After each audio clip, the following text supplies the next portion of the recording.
Y'all, why am I on here listening to a mule like this defending bandits? This just it's on TikTok, of course.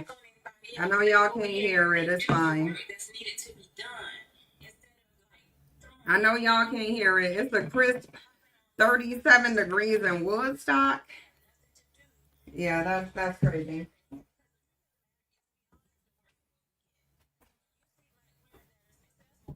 Let me start out apologizing to y'all. Sorry about this weekend. I had to go to Seattle on a whim. So I didn't jump online and I apologize for that. You said we going right in. Yeah. So I want to give y'all an option. I want to see option wise what do we want to do because I had to run to Seattle on a whim. So sorry y'all because I know I was supposed to go over the I know I was supposed to go over the Bandit panel. We can do that even now, right? We can do that today on YouTube if y'all want to. Because, yeah, I had to run to Seattle. Well, not obviously not run to Seattle because you're not going to run to Seattle. You go get on a plane and fly to Seattle.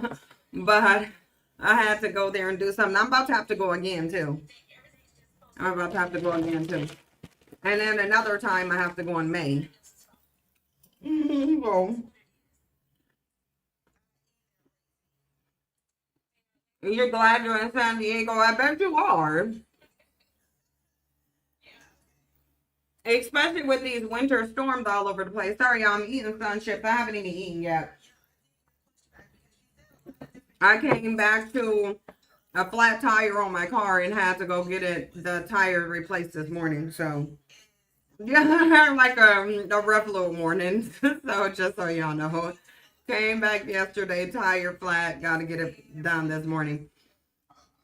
You said there's feet of snow and it's still snowing. The East Coast is still getting snowed out. Wow. This is crazy. You got 14 inches of snow? Yeah, they doing too much. Yeah, I'm glad the West Coast ain't that. Did you whale watch in San Diego? Yeah. So y'all, if y'all want to go live on YouTube, that is after the swelling in one of my eyes go down because apparently I must have touched something and touched my eye because my eye is swelling up on the inside a little bit. But I put eye drops in, so once this eye drop kicks in, it will start going down. But the corner of one of my eyes is like puffed up right now. Yeah, the allergies is just crazy. I don't understand what's going on. I don't understand what's going on in the environment. Like something is hitting different in the environment with these allergies. And it's not like a huge swelling. It's just like in the corner of your eye, the little pink part that gets swollen first. Yeah, that part of my eye is a little bit swollen, but as soon as it go down, I'm gonna get on camera and it should go down fairly soon. But y'all throw a chat one in the chat box if y'all want to go over the video and if you want to go over it live. Let me know. And we'll go over it.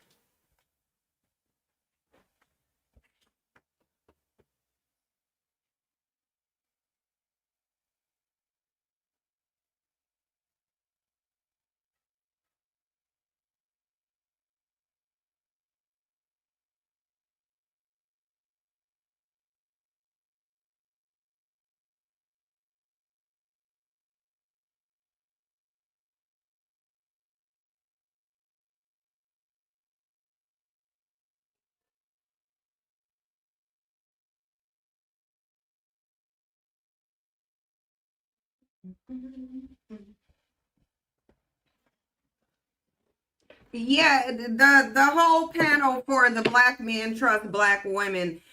I'll tell y'all whatever way y'all want to go, I'm completely fine. It is entirely whatever y'all say. So we could do it public on YouTube or we can just review it here. It's up to y'all. Gabrielle, you said you were indifferent. I'm indifferent too. Yeah, the one with Clifton Powell. y'all know these bandits and they banter irritate me. Yeah, we can do it on YouTube.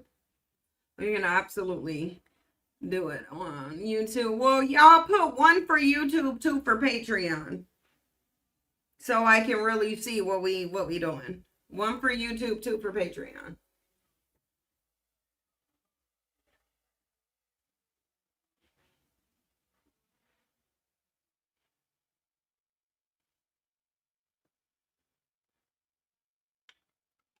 Okay. Yeah, this is how I tell what the most of y'all want to do, and I'm definitely seeing that the most of y'all want to go play around on YouTube with some bandits. I'm on, girl.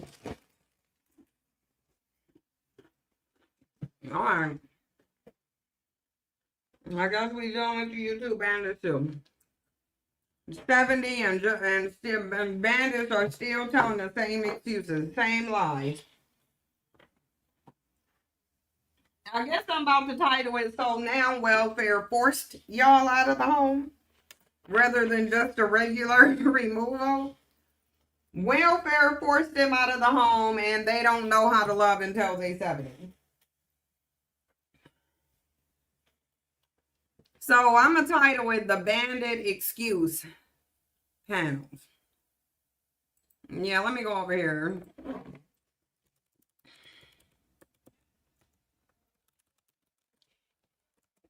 The Bandit Victimhood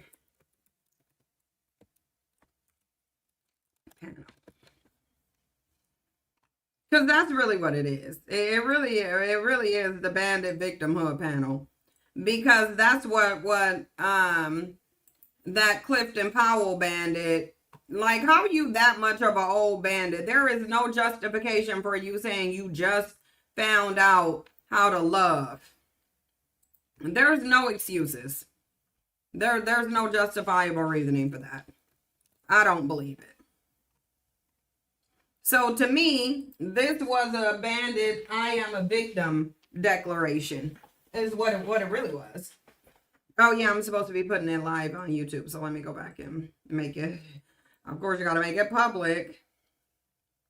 I gotta tell y'all, I don't think we gonna go over the full thing because I ain't got too much, and I wasn't and it wouldn't have mattered even if I would have came and did it on Saturday. I still wouldn't have went over the whole thing because there's just so much.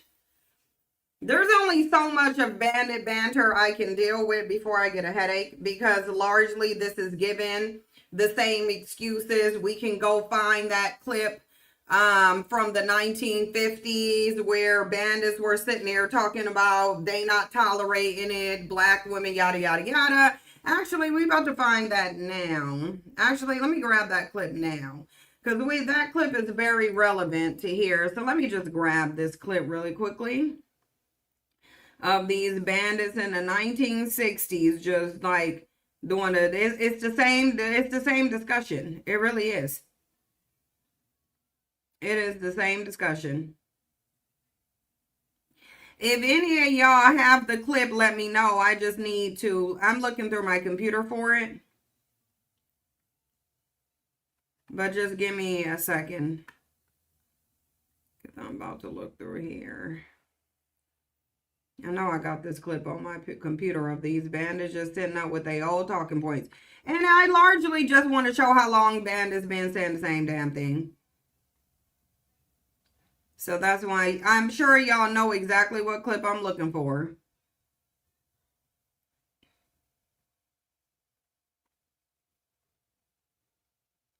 I'm just searching through my computer for where is it?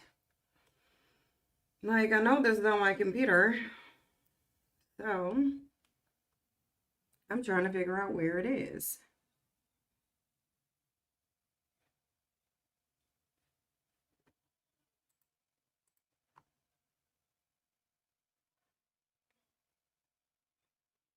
Y'all know I'm looking for that clip where those bandits are sitting up saying, black women, the government has used the black woman against the black men. Oh, here it is. There we go. This one. Okay. Now let me turn on this speaker wide down low from the cloud. Connected to Cynthia S25 and LAPTOP FU56MSS4. Okay, I want y'all, I'm gonna show y'all. Hold on. Give me 1 second, because these bandits think that they about to sit up here and keep telling these lies. And ain't nobody got time for these lies with these damn bandits. Like, I'm tired of they complaining. They been complaining forever. They will keep complaining. I want y'all to understand that they will keep complaining.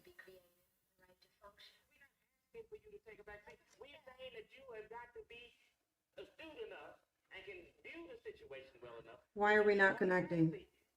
Why is our speaker not connecting? Cynthia's S25 disconnected. Right, so now connect to this. There we go. CYMG and LAPTOP FU56MSS4. All right. Because we about to get into this. Because these bandits and they lifelong complaints has gotten on my last nerve, y'all. We about to go through it. We about to go through this panel. But I'm going to tell y'all right off the bat what this is reminding me of. This is because really, bandits really do got the same complaints. They really do. They've been singing the same, I'm a victim. The system won't let me be a man. I can't raise my kids because of the system. I can't get no job because of the system. I gotta be broke and dusty because of the system. You always about to get the same. Like, you about to get 5 different excuses that bandits just keep. They just keep recycling them. They go keep recycling them. As long as they able to get these dusty talking points off, they go keep doing it. And this is the biggest problem that I have. I really do. Because layered in here is the same dusty narrative that we've constantly been hearing from bandits. And I really don't understand why this hasn't been pointed out. I don't understand. Hold on. Let me get out of this from sharing the screen. I don't know why this hasn't been something that's pointed out. I've seen a few people's reviews on, well, not really entirely. I haven't really seen they views, not to the extent that I'm making it seem like I did. So I haven't seen they stuff to the extent, but I've seen some reviews of this. And what I notice is that the larger discussion and what needs to be pointed out is just largely not being pointed out. And that's the fact that, well, there was one content creator, There was one content creator, I saw her on TikTok, and she pointed out the fact that this is hundreds of years of bandit excuses. I'm not going to praise bandits for getting in a panel with each other and making the same excuses that they've been making. But what I will say is that bandits need to be in conversation with each other. They need to fix their problems on their own. And Black women don't need to be a part of them fixing their problems. Because at the end of the day, Black women can't help Black men with whatever self-hating, unmotivated, treasonous behavior that they've been engaging in. Black women cannot help Black men. They can't. And I think Black women attempting or trying to even help Black men is holding Black men back, and it's the reason why they haven't changed.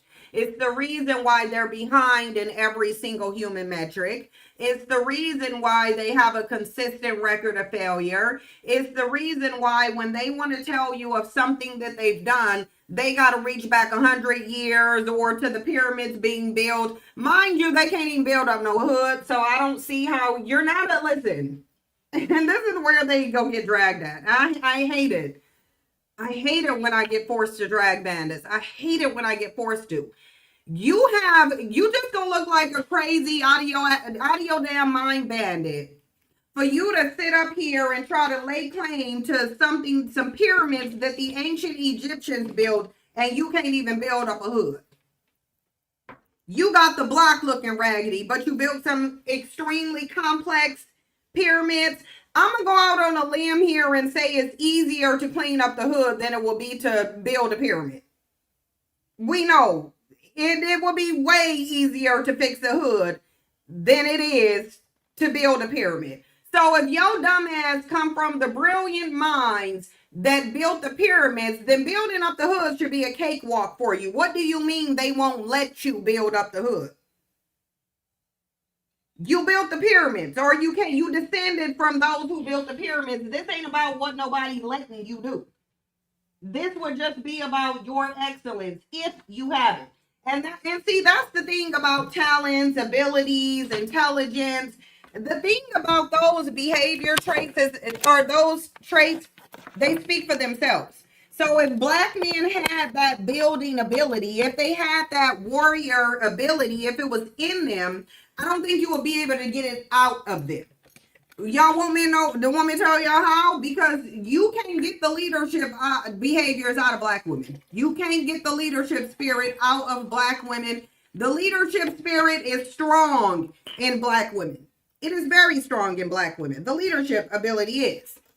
Whether you can say black women are poor leaders or effective leaders, the reality is leadership is in black women. That's why they want to fix black men. They want to fix all the groups of women on the planet. They want biracial women to be black. They want to round up. You ain't getting that leadership ability out of black women. You're not getting it out. You ain't getting it out. That's why you have certain sectors of even these populations that we're mixed into saying, hand the power over to black women. Because leadership is in black women and nothing is going to take something out of black women. It can't be beat out of black women. It can't be hypnotized out of black women. You're not getting the leadership spirit out of black women. It's just in them. If black men ain't building now, if black men are acting weak, if they acting cowardly, if they acting submissive, it's because that's what's in them. That is what's in them. So, and the reason why we need to go over this panel, because listen, again, if somebody is just a weak, nothing ass bitch, they gonna show up in all spaces as a weak, nothing ass bitch. And if bandits keep showing up in one position, it's because that's who they are. That is who they are. There are certain people that you are not going to take them and turn them into a slave. There are certain men you just ain't, you're not going to turn them into a slave, period. Certain male groups, they ain't being enslaved because you're not going to enslave them. They would prefer to die before they be subjugated by somebody else. On the other hand, if you have a group of men and they been enslaved all throughout their history, they're the only group of men who have been enslaved by like every other group of men. It's not because those males are warriors. If you got a group of men sitting up in 2026 on a panel saying that they were forced out of the home, that's just a man telling you another way that he was weak. That's a man telling you another method by which he was defeated. That's a male group telling you that anytime he gets up to do something, because he is weak, he's always going to be subverted. He always going to be subverted because he's weak. Weak men end up being in the position that they're in. Especially if you're perpetually in this situation, it is because you are weak. It is because they are weak. And I don't know how many different ways they got to tell you that they weak. If they weren't weak, they wouldn't be in this situation. All they have to offer you is weakness. I don't see anything empowering about this panel. I don't. I don't see nothing empowering about this panel. Now, I ain't watched the whole panel, so we are going to get to it. But I've watched 25 minutes of it, and this is what I heard in those 25 minutes. This is all I heard in the 25 minutes of that panel that I watched. Mind y'all, this is from the 1960s. Let's get into it, because this is all I heard on that panel.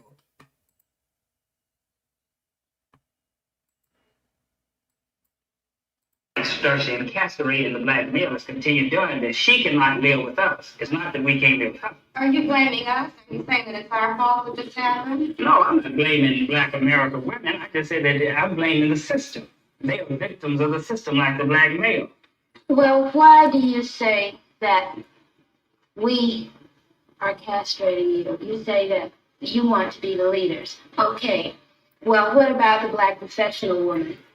Are you saying that there should be no black professional woman? Are you trying to deny Black women the right to be creative, the right to function. We're not asking for you to take a back seat. We're saying that you have got to be astute enough and can view the situation well enough where you just automatically know what your role is and step back. And whenever you want to have that aggressive thing, this is the thing that the young black man today is not going to tolerate. My old man tolerated it because he was his old man tolerated. Came up for years and years and years. But today, the young black man is not going to take it. He's going to be out there as a leader. White America has used black women to keep the black male in his place.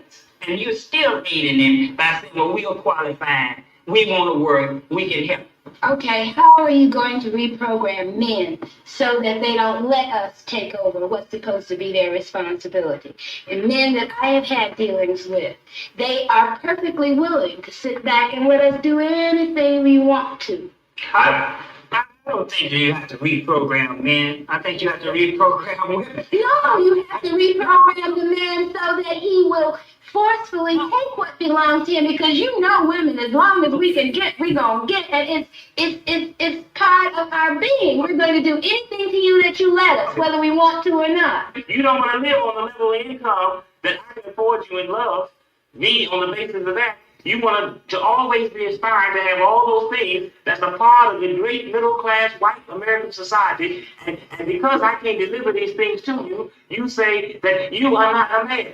I don't measure a man by how much money he can bring home. I measure a man by how he treats me.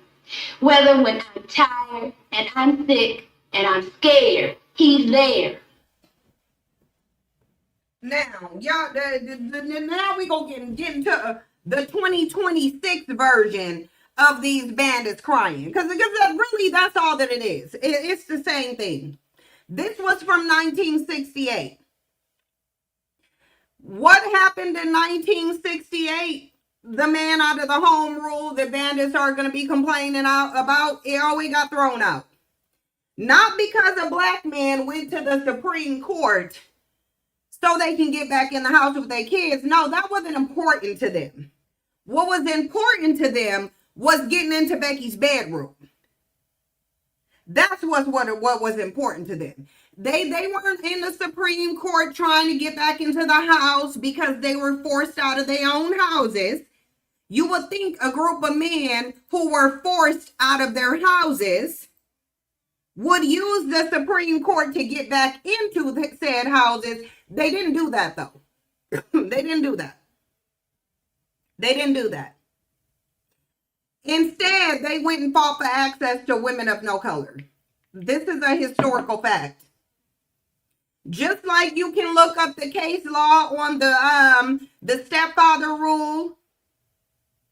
Just like you can look up that, you can look up King v. Smith and see that it was a black woman who got, because look, black women wanted the welfare so much. She wanted food stamps in exchange for her man so much. She went all the way to the Supreme Court just to allow dusty bandits to be in her damn home. That's not Page v. Alabama. That will be King v. Smith. Page v. Alabama will be the case that black men took to the Supreme Court so they could be in Becky's house, not in the house with their kids. Black men ain't filed no lawsuit that will remedy any of the issues that they are currently complaining about. Not one. There is zero. Shout out to the chat having 444 in it. Exactly. D-Task Maker, you saw it? The 444 in the chat? I saw that too, girl. Anyway, we caught the four. Whoever needed to catch the 444, they caught it. Anyway. All bandits are going to do is sit up and tell you how weak they are, how defeated they've been, how they've been leveled out by a welfare program that was abolished in 1968, yet they still complaining about it in 2026. And if you let them, they'll still be complaining about it in 2000. They'll still be complaining about it in 2068 if you let them. They'll still be complaining about it in 2068 if you keep accepting this dusty narrative. Now let's get into this. Let's get into this foolishness because I know that's what it's gonna be. It's gonna be foolishness.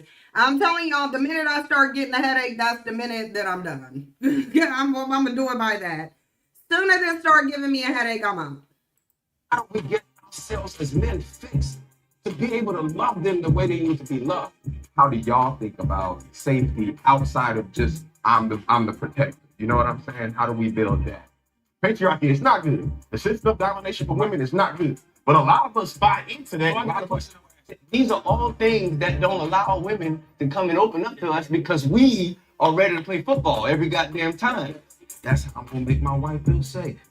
She wants to know that in any conversation, I ain't gonna just be like, no, I gotta go outside and smoke real quick. Like, she wants to feel safe. You can't be a natural protector. You are the one that's causing harm. A lot of men don't got shit to contribute. If you can't even commit marriage to a motherfucking woman, what makes you think that she wants to commit to having a baby? And the reward for being disciplined is the outcome of what makes men so great and what makes men be able to understand. I think we wanted something here. I think we wanted something.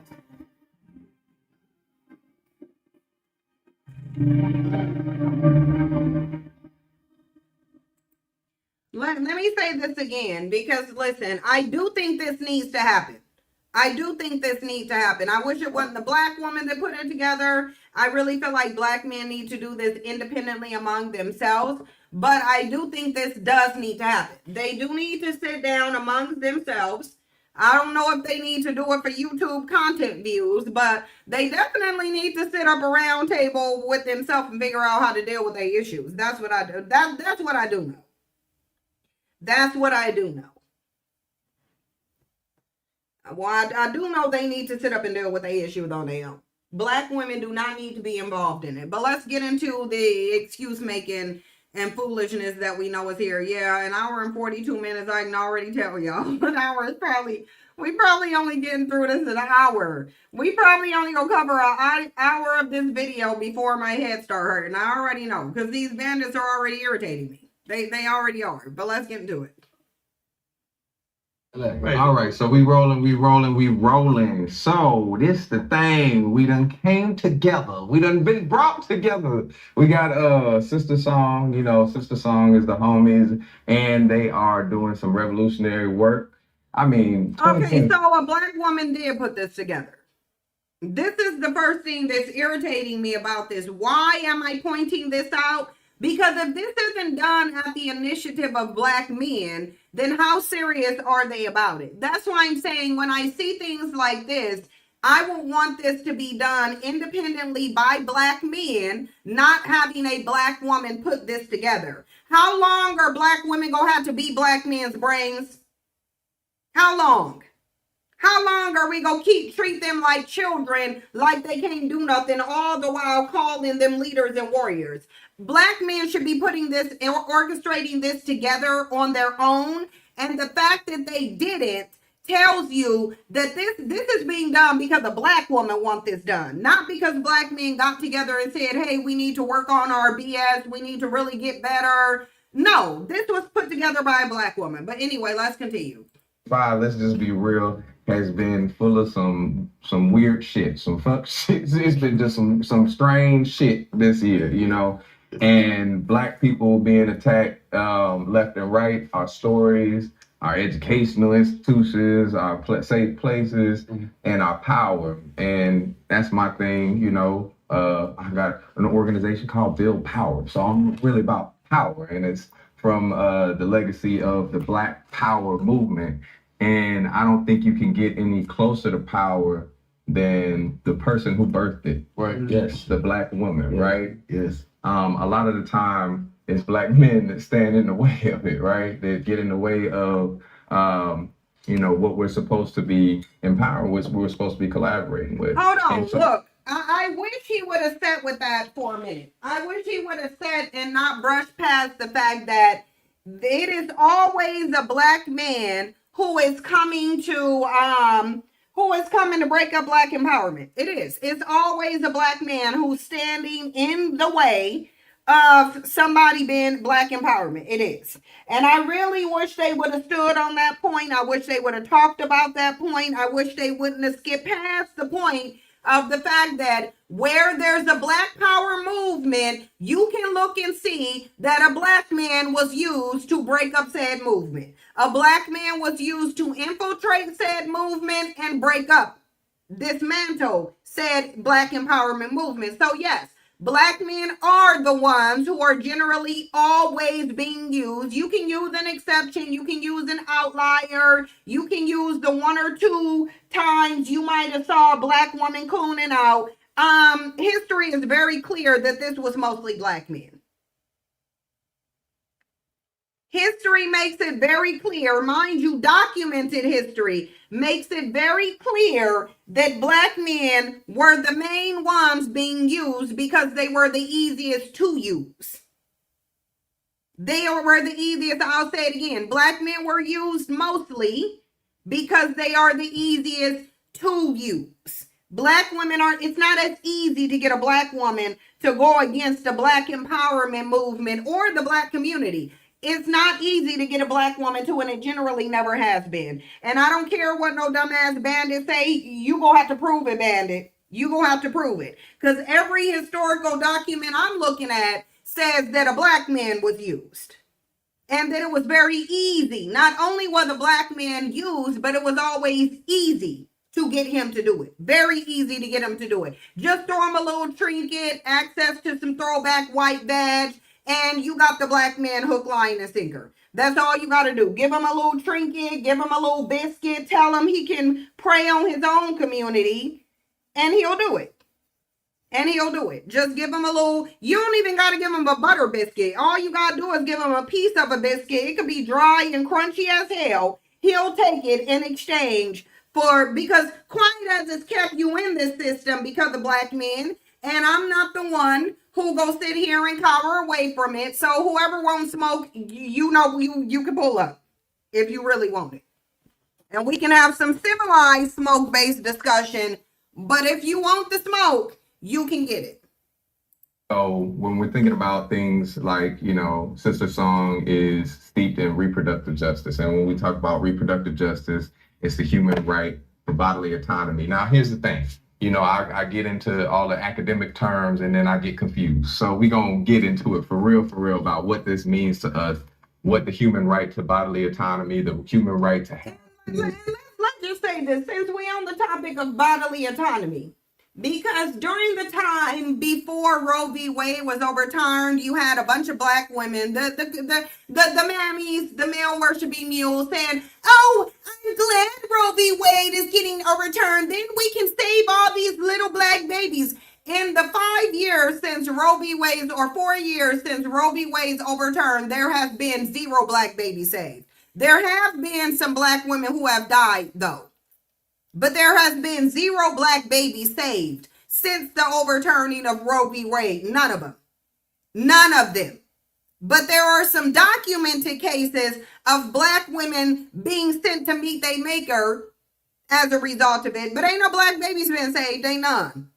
Y'all give me the tally on the amount of Black babies, because you was a fool if you thought Roe v. Wade was being overturned for Black babies anyway. You were dumb to think that anyway. But yeah, let's look at the numbers. Because ain't that what Angela Stanton was over there saying? Oh, well, we don't need Roe v. Wade. Then we can save all these Black babies that Black men complain about having to financially provide for on a daily basis. Yeah, none of them been saved. We're now years later. Where is those Black babies that are being saved? Because the Black birth rate is down too. In this country, in the U.S., the Black birth rate is down too. So, where are those Black babies being saved? Exactly. Ain't none of them being saved. None of them. Not one. To not have kids, to parent kids in a healthy environment, to set up that environment, and what goes into that actually means to us. And I want to make sure that, you know, the way we're talking about it, other people can understand it, because I know for a fact, if people came to me however many years ago and was like, hey, what you think about reproductive justice? I would have a very confused look on my face. And I'm like, I don't know exactly what that means and how we engage with it. But everybody here comes from a different perspective, a different life, a different experiences. And we want to bring that to this conversation. So I know that there's no way to get there without the empowerment of Black women and centering Black women in that power talk and that power struggle and that power strategy and that movement in our behavior. And what in y'all's eyes does that mean to you? Like, and from y'all's experience, what's your connection to or experience with reproductive justice, and what does that actually mean to you? Anybody should kick in. As a father, you fall deeply in love with parenting, right? And what that means and understanding the responsibility that it takes. But you also learn as a father, the mother ends up doing so much more than what you can offer sometimes. And it's just facts. You don't have breasts to feed this baby. You don't have the kind of just natural intellect to kind of care things. That's why a lot of fathers just say, here you go, I don't know what to do, right? So I think for one, it's just accepting that, understanding that you are there to help produce and provide, but then there's gonna be so much more that you can't, provide. And so just trying to be a support system around whatever your spouse or your girlfriend at the time is choosing to do with their body. It's something that I've learned over the years, personal experiences from having to make that decision to have an abortion, with your girlfriend at a young age, to end up feeling like that you didn't have a say-so in it, right? And then understanding as a man where you don't. Once you decide to go into that position and you put your seed into this woman, now that's her decision where to go. You can't say, well, I don't want no baby, or you can't have it. No, you should have thought about that before you go. So teaching my son that, right, and understanding that you have a decision very early on in the process, but later on you don't. And if you decide to go through with it, then you need to be ready to support and provide and do the things that you need to do. So that's kind of been my learning curve over the situation. And then just feeling horrible for, as we were talking off camera, about all the women who've lost their lives in this situation and not been able. I'm a pause for the cause, because it's real interesting how, and I think we've always had this contradiction, and it doesn't get called out as much as it needs to. It really needs to get called out a lot. Even right now in 2026, like I'm talking about right now, within the past week, as Black men are sitting here complaining about abortion and relishing in Roe v. Wade being overturned, there are still Black men petitioning politicians to get rid of child support. So it's like, it's giving, you want the kids here, but you want to just so you can neglect them. It's what it's giving. It's giving, you want these children here solely so they can live impoverished lives. That's what it's giving. It's giving, you don't really like the kids, but you want them here so they can suffer just because you're suffering. That's what it's giving. It's giving, if you don't want to financially provide for a child, then you really should not be sitting up here complaining about somebody ending a pregnancy because you didn't want to take care of the child anyway. So I don't know why we still allowing Black men to have that contradiction. I don't. But they definitely have that contradiction. I just wanted to point that out.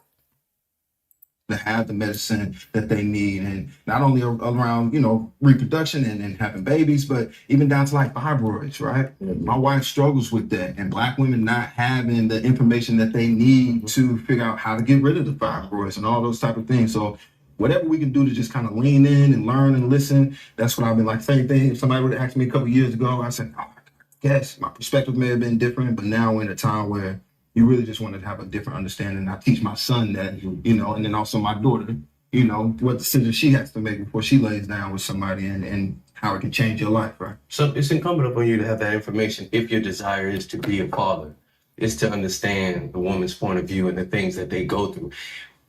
We think of a lot of things that we go through, our upbringing, not having a father or having a father, all our experiences, and the dream of being a father, and having a son or a daughter, and what kind of father you want to be. All of that comes to mind, but before inception, those thoughts never came to me in the sense of what she would go through. How would I handle being in a waiting room and being told something and not knowing the information? Who do I lean on? All those things that come to mind that happen when you're in the delivery room or the process of having a baby or having a healthy delivery and all of that stuff. And then, I think it's absolutely important for us to have these type of conversations and have these thoughts leading up into the idea and actualizing fatherhood. I think we center ourselves, the patriarchy of it all, we center ourselves, we're the ones that make it happen. And I want to say something. I was raised. I want to say this. Black men literally supports a patriarchy that places them at the bottom, absolute bottom of manhood, if even considering them to be men at all. Like, because this is a big if. If Black men are even considered men in this system, they are supporting a patriarchy that places them at the absolute bottom of manhood. Just because the illusion that they are better than the women in their community has been created by the patriarchy. When in actuality, Black men in terms of accomplishments are beneath the women in their community, but they'll settle for being in a patriarchy where they think they're above women, even though they're at the lowest rank of manhood. They're literally at the lowest rank of manhood, subject to taking scraps from every other man. Even when it comes to the women in their community, Black men get scraps, yet they celebrate the patriarchy. They literally celebrate it, even though they are on the absolute bottom. Like, it's insane. Right. And I ran into some brothers a couple of years last year when we were running for election, who felt like Kamala couldn't lead. I said, but your mother ran the house. Right. And my mother tragically died when I was 4, but my sister who raised me was a gangster. Could take $1 and balance the budget like in 25 minutes, $100. So I think that in order to trust Black women, we gotta, like, I think you and I were talking about, or no, I was talking to my driver on the way over about holding yourselves accountable. 81% of people don't talk. And Black men have to talk to the women. And a lot of the women, and it's not 81% of women, it's 81% of people don't talk. So I think it starts with a dialogue. But I can personally tell you, I can't imagine walking around with another person inside of me. And I think that we have to yield to women. And I don't think the government can tell you if you were raped. I mean, they're talking about if you were raped or molested, that you have to have that child. I don't think the government should have any say in that. Along with women having a choice of their bodies, we also have to teach our daughters and sons how to be responsible. Not rely on the plan B, because abortion shouldn't be used just so you can all go out and have a good time. Right. Because we walk away, but women have to deal with the body, the changing your body. Notice how when it comes to why Black women get abortion, notice how rather than leaning towards reality, they lean towards stereotypes. I want y'all to look at the mind of the Black man. And that's what I'm talking about with panels like this too. Look at the mind of the Black man who, when he decides to talk about the girls being responsible in reference to bodily autonomy, he reaches towards stereotypes. Oh, abortions aren't because you want to go have a good time. Or do these women want to go have a good time, or do they not want to be single mothers to the male group that's notoriously known for abandoning their children? Do they not want to struggle in poverty with the child because the child is being conceived by the male group who is statistically known to root women to poverty? Or is it because they just want to go have a good time? This is, again, Black men cannot be of use to Black women if their mind is more rooted in white supremacist propaganda against Black women than even white men is. Like, look at what they think of you. They think that you're actually going to the clinic and getting a fetus literally sucked out of your womb because you want to go have a good time. Not because that dumbass bandit probably told you before the baby is even born that you gonna be a single mother. It ain't because they got their dumbasses up on the internet complaining about having to pay for child support for said child. It's probably because she doesn't want to be one of many baby mamas. It ain't because she found out that you got a woman pregnant at the same time you got her pregnant. Now she don't want to be permanently tied to a treasonous ass bandit. So that ain't the issue. None of those are the issues. She just want to go out and have a good time. A problem. So much. I tell my girl all the time, I couldn't do it. Just having a menstrual cycle. I would say, God, can y'all let mine come every once a year? And I have to pay somebody once a year because I watch my girl go through the changes emotionally, and not just physically, but it's a lot. It's a lot of shit women go through. So I think men, honestly, need to sit down, shut the fuck up. Right. It's a lot that we don't see because if you weren't raised that way, you don't know. It's like you listening to you guys trying to be good husbands. The women gotta let us in, and we can't tell them what to do. And I think this government has to step back and let women make choices for themselves. Yeah, women are the first wonder of the world, despite what's said. It's the first wonder. Exactly. It's the only thing outside of God that I know that creates. Yes. First Yes. and foremost. The issues that we have are that. But let's do give them credit for recognizing that women are the life creators. Let's do give them credit for that, because they not saying God is giving life. They're literally saying women are giving life. So we will give them credit for where credit is due, because most men cannot open, will not open their mouths to say that women are life creators. So listen, I'm gonna give credit, even it could be a little credit, but I'm gonna give credit where it's due. I am. Now, we're not gonna worship them for acknowledging reality, but we are gonna give them credit for being able to sit on a panel and open their mouths and actually admit that yes, women are creating life. Most men will not admit. They will not admit. It could be performative. They can performatively state facts. That's fine. If within their performance they're stating facts, that's fine. I'm fine with you having a fact-based performance. So if they're going to give us a fact-based performance, then great, because the facts are women are the life creators. It ain't your Jesus, it ain't whatever male god you subscribe to. It's women. Women are creating life. Women are doing it. Woman knows before we know whether or not life should be brought into earth, brought here, or if it should be aborted. They deserve to have that right for the simple fact of America does not allow us to run a system the way we should as a family. Men don't understand. You may be the leader, but you might not be the provider. Do you know how to lead if you are not the provider?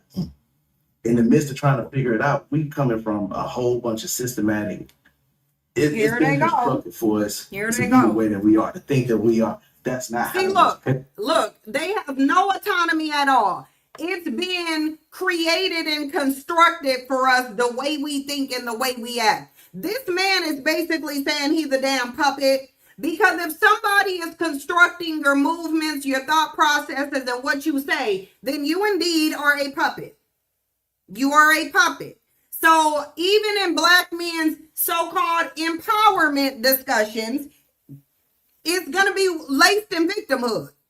It's going to be laced in victimhood.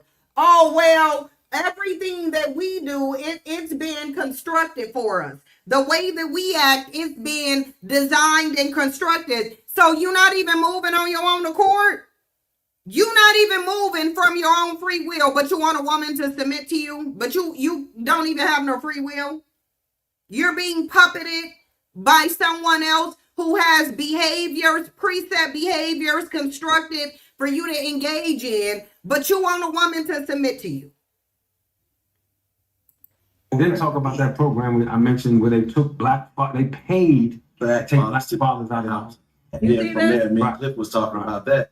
When it started with the Section 8, Women were able to take care of the kids without the man. No, let me pull up this and see if black men were ever paid to leave the house. I'm about to tell ChatGPT to pull up any historical evidence of black men being paid to leave their home. So like we about to get into this now. Because absolutely not. Somebody sound like they lying. Could you pull up any historical document or evidence that black men were paid to leave their homes to abandon their homes so that black women could get welfare?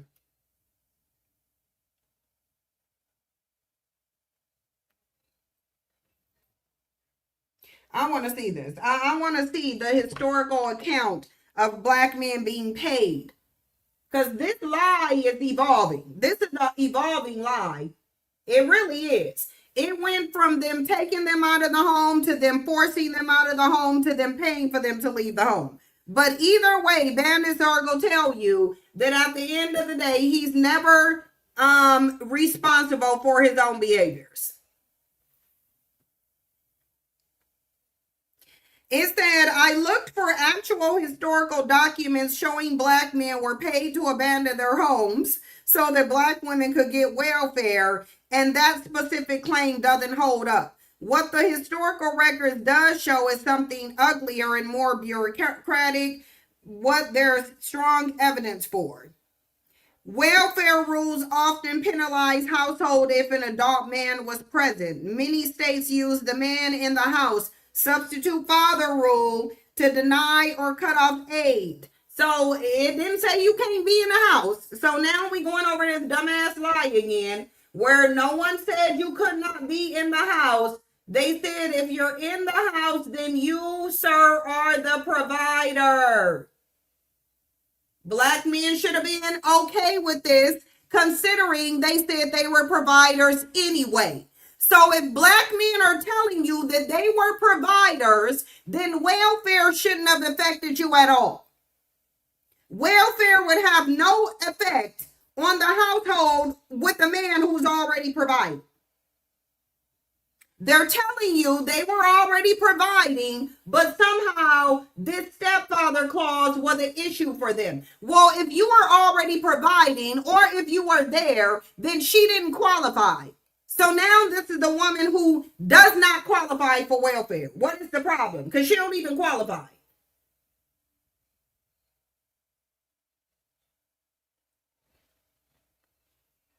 Like she doesn't even qualify. Now she don't even qualify because I'm reading the actual rule. I'm reading it because ChatGPT just pulled it up. Substitute father rules to deny or cut off aid, meaning you don't qualify. To dependent children, if a mother was suspected of living with or someone even associated with a man, even if he wasn't the child's father and had no legal duty to support the child. And the policies didn't disproportionately target black families. It affected black families because black men were broke and never addressed racism. That's why, because black men didn't address racism. That's why it affected black men the most. Why? Because they never addressed actual racism. So, of course, now it's going to affect you the most because you ain't addressing the issue. But they were never forced to leave their home. We go look into that one too. Let's get into the excuses. Being in the house, which gave her the mindset that I can be the leader because I have to be the provider. And then after that, it was the crack epidemic, which guys started using where they was going to prison. Regardless, we stayed out of the house. Now it's social media, and the thing is, we were always here to protect the black women. And if you ever seen the movie Sparta, men were actually the leaders, but the leader knew how to lead. So the same men who were forced out of their home and could not stop themselves from being forced out of their homes were somehow protective of black women. Because this bandit just said that they were always out of the home because of the systemic issue. They were out of the home, but they were protecting Black women. How can you protect Black women if you're not even able to stay in the home with a Black woman? If you can't stop someone from coming and extracting you from your home, how can you then protect Black women? That makes no sense. Because if you're that type of protector, then that means whoever was extracting you from your home, you should have been able to put up a good enough fight. Because if you can't protect Black women from whoever is extracting you from your home, then you cannot protect Black women. Both cannot be true. You are not the same men who are forced out of their home, but also protectors. Absolutely not. Absolutely not. If you are forced out of your home, you can't protect Black women because you can't even guarantee your presence. How are you saying protector and I was forced out of the home at the same time? How are you saying we're a protector, but this system constructed our behaviors? So you're a puppeted protector who got forced out of his own home? Listen to his contradictions. Men don't understand you may be the leader, but you might not be the provider. Do you know how to lead if you are not the provider? In the midst of trying to figure it out, we coming from a whole bunch of systematic. It's been constructed for us to be the way that we are. See, look, it's being constructed for us to be the way that we are. So this man went from saying it was constructed from us to be the way that we are, meaning someone else is controlling our behaviors. Someone else is constructing and controlling our behaviors. We were forced out of our home. We were always out of the home because someone put us out the home, but we were also protecting Black women. My brain is trying to sort through this contradiction and it can't. My brain is asking, well, how could these controlled puppeted males who were forced out of their home, how could they protect anybody? Because my brain is saying, if you were forced out of the home, you can't even protect yourself. That's how my brain is set up. My brain is set up to where if this, then that cannot occur. If you were forced out of your home, then protection by you cannot occur. You cannot protect her. You can't even protect yourself. You had a man determines, somebody else determines whether you in your home or not. Someone else determines whether you're in your home or not. You cannot protect anyone then. You're the one who needs to be protected. That's who needs to be protected. He needs to be protected because he can't even stand his own damn house. There's a whole system puppeting his behavior. I think he's the one needs the protection. We are. That's not how it was. And then talk about that program I mentioned where they took they paid to take Black fathers out of the house. And then from there, me and Cliff was talking about that when it started. So one of them is saying took Black men out the house, which means somebody literally physically removed you. So these men were physically removed from their homes, but still able to protect Black women from what? So then it raises the question of, if you were put out your home, then sir, what were you protecting Black women from? What were you capable of protecting Black women from? If someone paid you to leave the home, then that means whatever they paid you to get out of the home was more than you brought into the home. That's what that means. That's what that means. Then you weren't even bringing anything in the home that would trump whatever they paid you to leave the home. You were just, it's given more and more, you was a weak nothing ass bitch, and that's why you got removed. And that's why you got put on a plantation. The same men who are the descendants of the people who are put on the plantation is now claiming to be protectors, but sure. Started with the Section 8. women were able to take care of the kids without the man being in the house, which gave her the mindset that I can be the leader because I have to be the provider. And then after that, it was the crack epidemic, Right. which guys started using. Look, and they were going to look. prison. After they took us out of our house, then it was the crack epidemic. Then they forced us to sell crack to our communities, and then it was mass incarceration. This is again the weak bandit defeated excuse panel. First they got you out the house, then they forced you to sell crack even to pregnant women in your community. Regardless, we stayed out of the house. Now it's social media, and the thing is, we were always here to protect the Black women. And if you ever seen the movie Sparta, men were actually the leaders, but the leader knew how to lead because he still trusted the woman with the gift that God gave her, which was intuition and discernment. And if you knew how to treat your woman and she knew how to love and that stress was off her, it allowed y'all to operate as a family unit, to be able to trust her so she can be able to trust you. Once you realize how powerful that woman is, a lot of us run around, and even for myself, I struggle with being monogamous because I didn't understand the value of the woman. So even though you were put out the home, even though you were forced out of your home, you were forced to sell crack, you still have the audacity to go around and have sex with a bunch of women, knowing that if you get them pregnant, you cannot be a provider. This bandit mentioned Sparta as if he would have ever been in Sparta. You're not those men. You're not the type of man that would have ever been in Sparta. You would have been on a plantation. Your history is on a plantation for a reason. It is on a plantation for a reason. So bandits can sit up here and lay claim to some Egyptian pyramids while their hood is looking raggedy.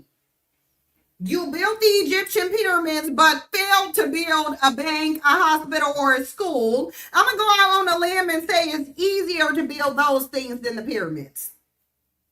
I'm going to go out on a limb and say it probably costs less. It probably costs significantly less money to build a grocery store than an Egyptian pyramid. Right. They built civilizations all in Africa, but they just can't get this hood right. They just cannot get the hood right. They can't turn the hood into a suburb, but they definitely, they absolutely built those pyramids. They over here talking about what white men won't let them do, how they've been puppeted by the system, but we were in Sparta and we protect women. Yeah, okay, Bandit.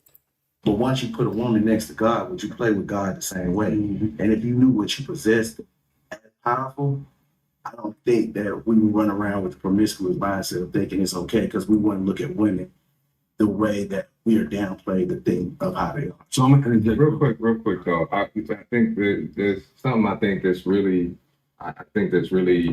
dope that you started with is around women being first close to God, right? Like that's a fact. And talking about creation, talking about creating, talking about, because I do think when people talk about the human race all the time, and it started with blah blah blah blah. It started in Africa. It started in Africa With a black woman. with a black woman, right? And so I do think the closest you could get to power, the closest you could get to life creating circumstances, and is with the black woman. But you wonder, yes. But also just want to ground us in, when we talk about reproductive justice, it's not just about birthing, right? It's not just about having a kid, right? And it's about, when we talk about bodily autonomy, it's about, we all want the right to control our bodies. I don't want nobody telling me what to do with my body, right?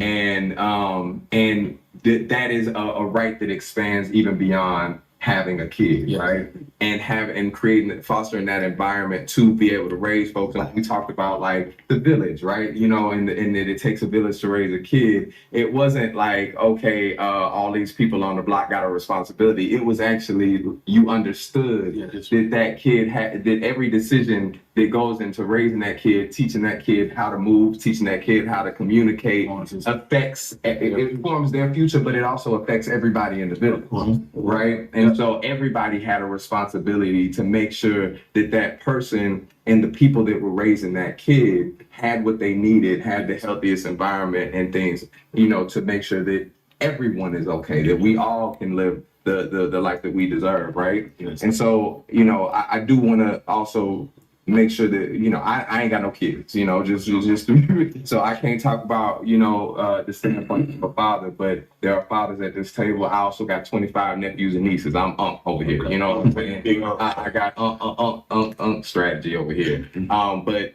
there's perspectives from all on this table from every angle of it, and I do want to go back to and we can go wherever you wanted to go, whatever you wanted to say, but I do want to talk about that like you said, the government shouldn't be involved.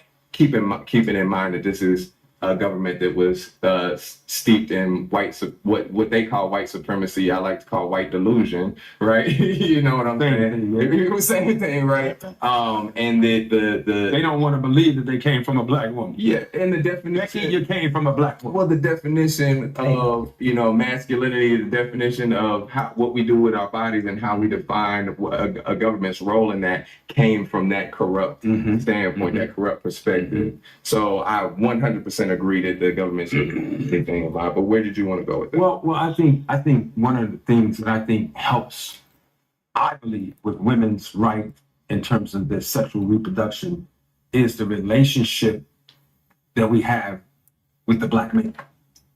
I heard a psychiatrist when I was on one of the panels say that African American men and women are suffering from 450 years of post-slavery PTSD.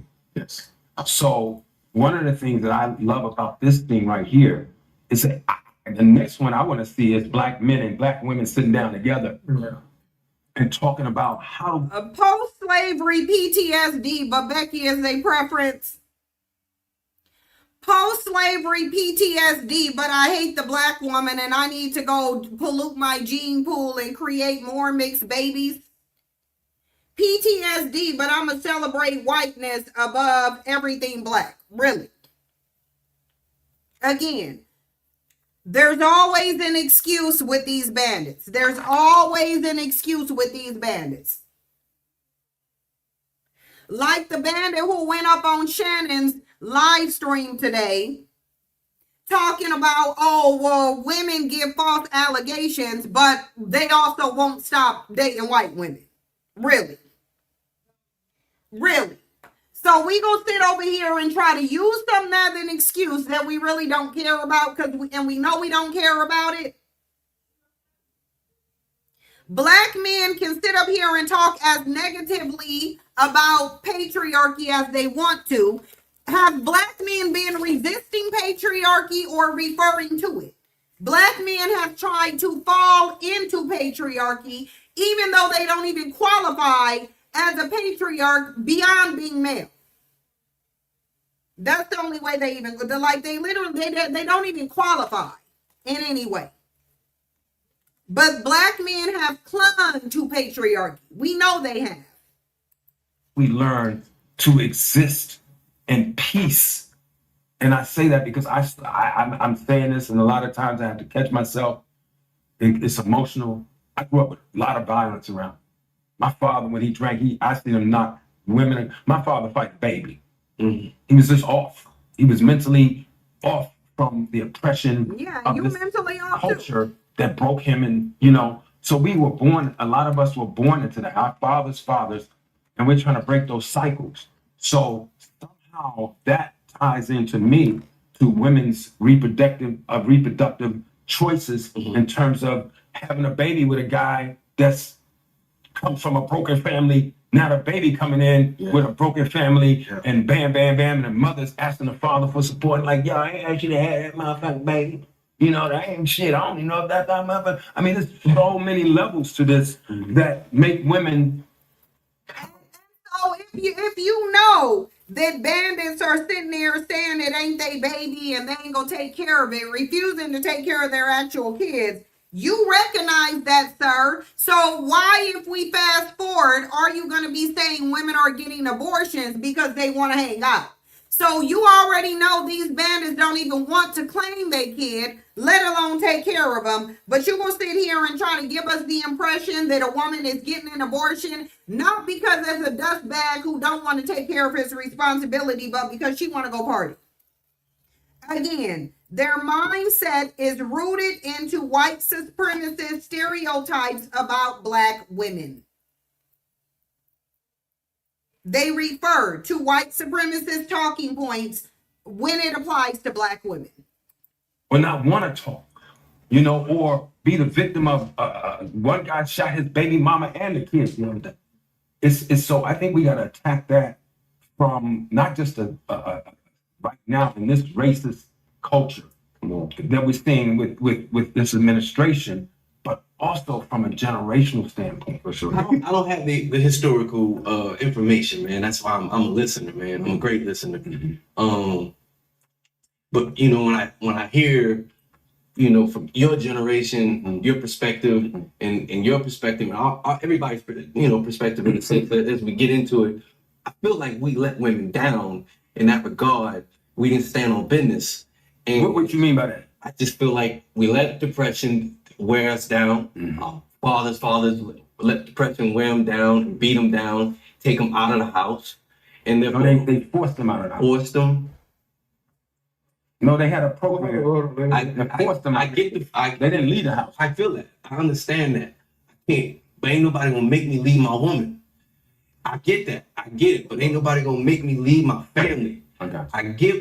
I understand that. I could never fathom what went on back then. I think you might be alluding to weak ass men allowing things that might be coming up. Oh, this seems like, I don't know exactly the historical presence of it either. But you know how you say you stripping us from the house. Oftentimes. Let's go and ask ChatGPT, what was the extraction method used to force Black men out of their homes? Method. Here, let me we gonna do it together. No, let's look at this. Hold on, because they just said they were forced. So now we gotta do some research because bandits were apparently forced out of the home. All right, fine. We about to ask what was the primary extraction method used to force Black men out of the home.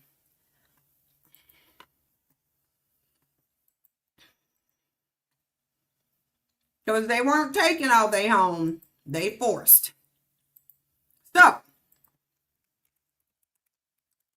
Black men claim that in the 1960s and 70s, they were forced out of their homes where they were apparently providing for their wives, even though she wouldn't have qualified for welfare. She wouldn't have qualified for welfare. What was the primary method of forcing Black men out of their homes? The primary that welfare used, because apparently this is a welfare thing, to force Black men out of their homes, because now they saying it's by force. So we gotta say used to force Black men out of their homes. So let's see what the primary extraction method was that welfare used to force Black men out of their homes. Emphasis on force. So Forced. Because they literally said they were forced out their home.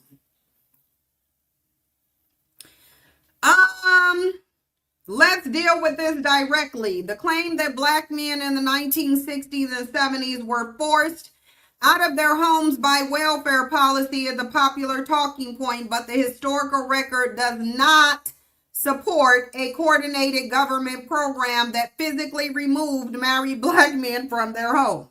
So we're going to highlight this because the ChatGPT said, well, you know what? I looked up all over the historical databases. The historical record does not support a coordinated government program that physically removed black men from their homes. So we're already starting on that there is no historical evidence at all that black men were ever forced out of their homes. We gonna start there with there's just no evidence here. So we're already dealing with high-level delusion and lies, basically. Essentially, we dealing with high-level delusion and lies from a group of weak men who want the women to think that they're not weak, although all of history confirms that they are indeed weak. So let's get into it. What did exist were welfare eligibility rules that penalized the presence of an able-bodied adult male. It didn't say the male, it didn't say just black. It said it penalized the presence of an able-bodied adult male in the household. You would think that black male was written into the policy. It was nowhere near the policy. They didn't care whether that man was white, black, green, Martian. It didn't matter. You probably could have had a male cat and they wouldn't have cared about that. You got a male in there, the male's able-bodied, male is the provider. Black men should only be happy with welfare. Welfare policy supported what the dynamic that black men said they want. Okay, you want to be in the house as a provider? Okay, cool. We won't give welfare to women who got men in the house. What is the problem? What is the problem? What is the problem? Because it sounds like welfare was in tune with black men. Black men said they want to be the providers of their homes. Welfare said, okay, if you're in the home as a provider, we won't give her welfare. Again, what is the problem? What is the problem? If she don't qualify, if you're providing, what is your actual issue with welfare? Because it sounds like you should like the policy. That's not the same thing as police dragging men out. Now, we already know that didn't no damn black men get dragged out of the house. Black men are using this as an excuse for never being providers. Because if they were providers, black women wouldn't have qualified for welfare. We're going to check. So let's ask. Did black men ever do anything to fight to get back into the house? Ever do anything to fight to get back into the house? Into the homes that they claimed they were taken out of by welfare.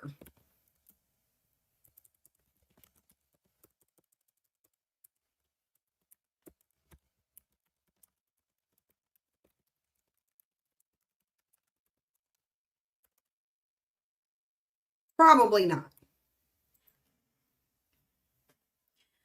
No, there was no large-scale organized legal or political movement led by black men. Let's see if black women. Did black women do anything to get black men back in the home? Did black women do anything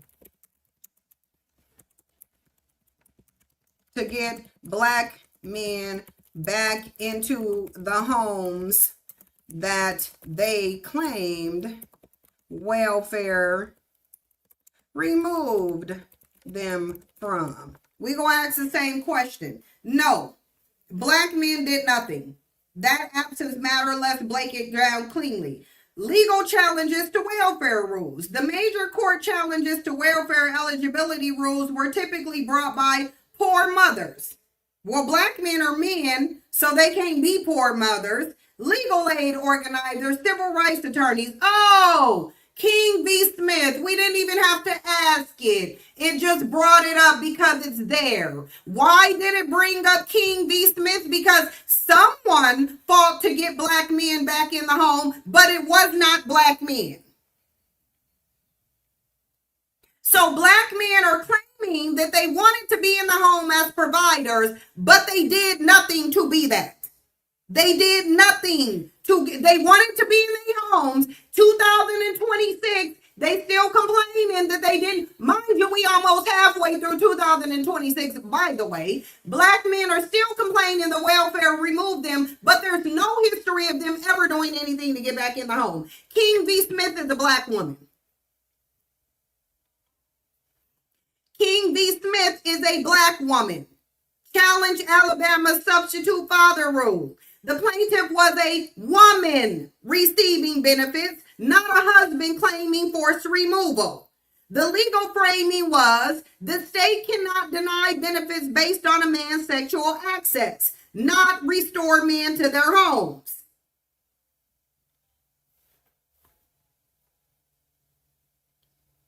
Civil rights organizations, groups like NAACP, National Welfare Rights Organizations focused on expanding businesses, fighting benefits, fighting racial discrimination. Still not black men, though.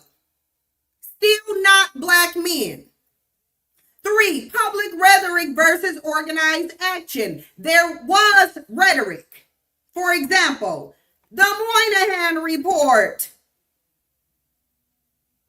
But here's the thing, the report was written by a government official, not by a black male grassroots activism organizing to reclaim household. Still no track record of black women's. You don't see a national Return Black Fathers Home campaign. You don't see this. This didn't exist. They didn't even do a verbal movement. They did not even do a verbal movement. So, it said what you don't see is, you don't see in black men's history a national Return Black Fathers Home campaign. Verbal or otherwise, you don't see it. You also don't see congressional hearings led by black male community leaders demanding policy reversal on that specific issue. None. You still don't see it. You don't see any Supreme Court cases filed by married black men caught claiming unlawful exclusion. So while they're saying they were forced out of the home, they did nothing to get back in it. Nothing. Not one thing. What black male activism focused on during that period, black male activism was primarily focused on voting rights, police brutality, employment discrimination, housing discrimination. So black men's focus was integration into white systems, integration into the very system that you said removed you from your home. Black men's primary focus was being included in the system that they said removed them from their damn homes. And they still today ain't did a damn thing to get back into the home. They still complaining. They still complaining. So let's see that black women do anything to get black men back into the home. King v. Smith was black women initiated.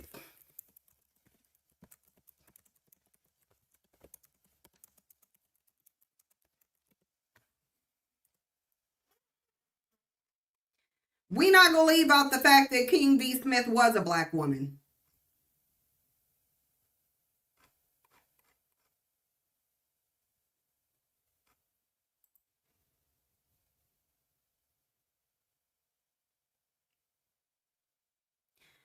Right. So why are you, well, this is not large scale black women. This is one black woman. So I guess we won't be too hard on ChatGPT.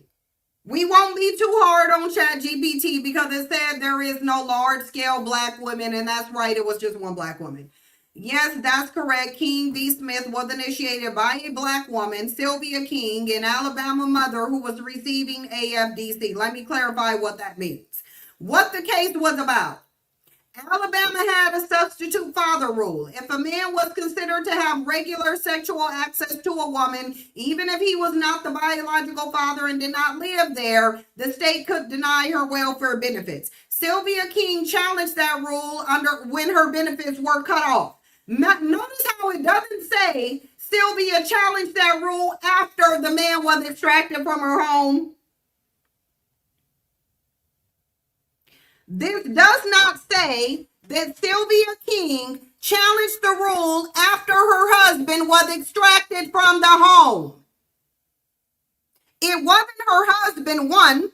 It was a married man, a married black man who was cheating on his wife and his 9 kids that he couldn't provide for. The man was not extracted from the home. Here, nothing wrong with the rule either. And quite frankly, if black men were actual providers, they wouldn't have no problem with the rule either. The welfare policy supported what black men said they wanted. They wanted to be the head of the house, the provider. The welfare said, okay, cool, you got it, she don't qualify. But I want you to notice how the reason Sylvia King took this case to the Supreme Court, it wasn't because the bandit was extracted from her home, because he was not.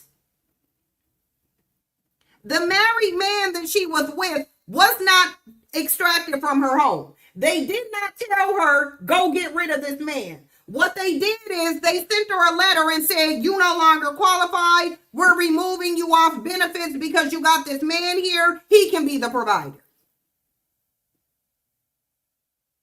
That's what it did.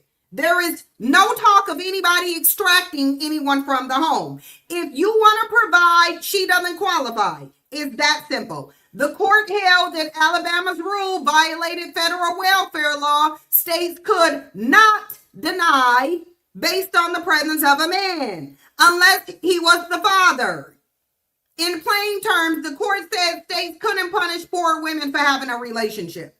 The important distinction, the case protected women from arbitrary benefit termination, limited intrusive moral policing, and narrowed state discretion. There would not need to be any movement to get black men returned to a home that they were never removed from.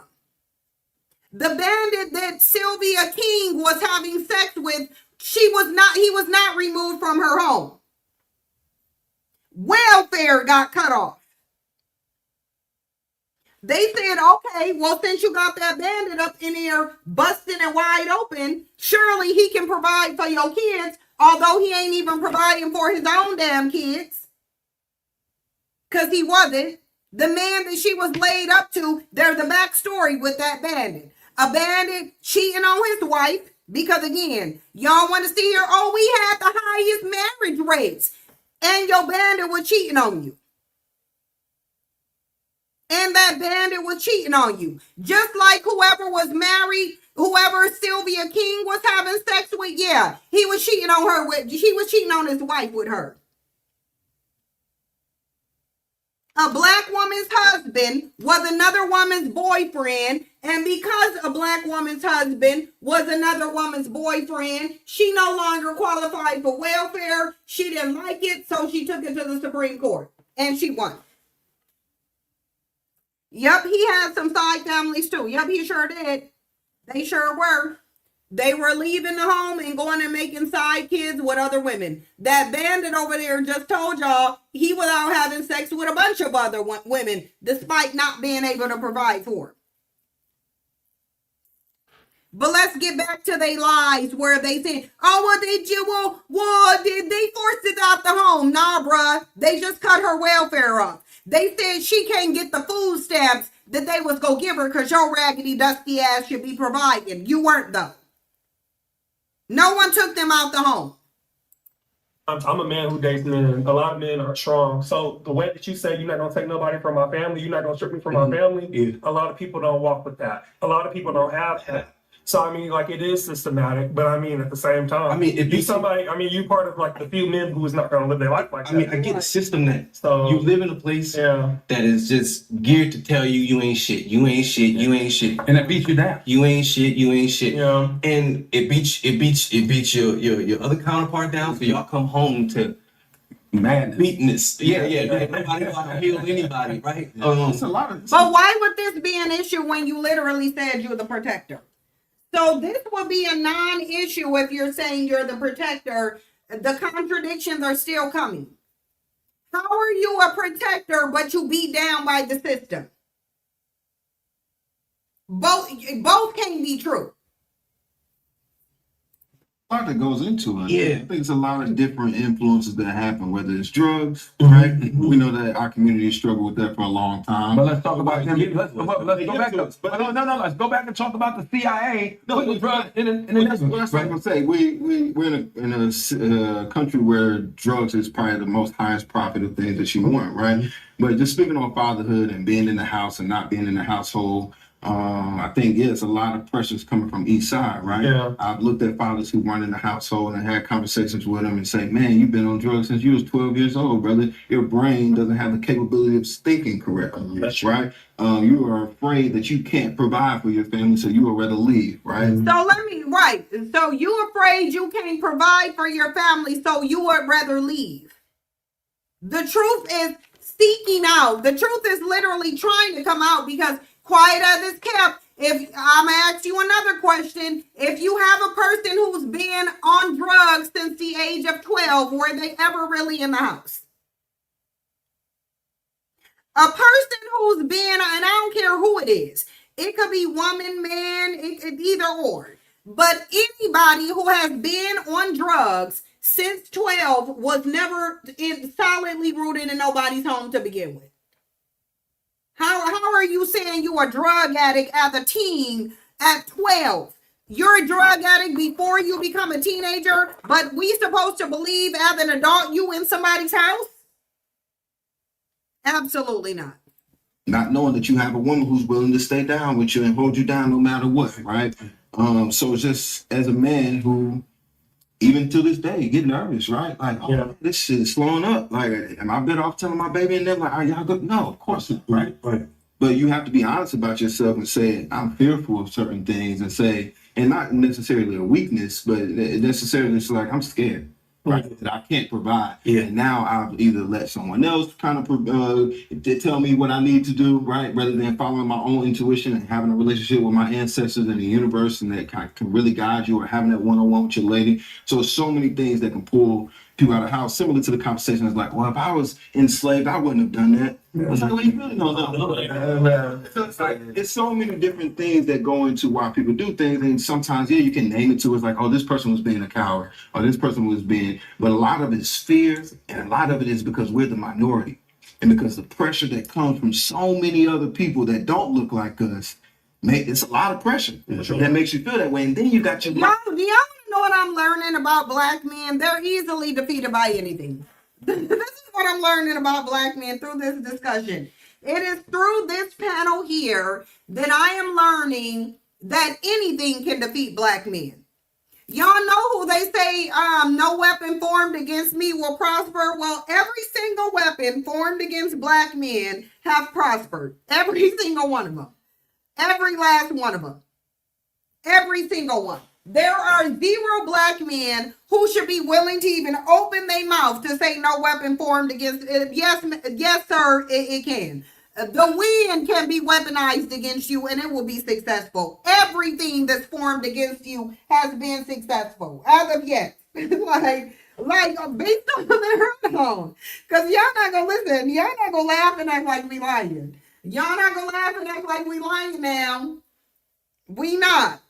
These bandits will tell you every single weapon that's ever been formed against them has absolutely prospered. Absolutely prospered. Well, we not gonna act like it hasn't. Absolutely. Every single one.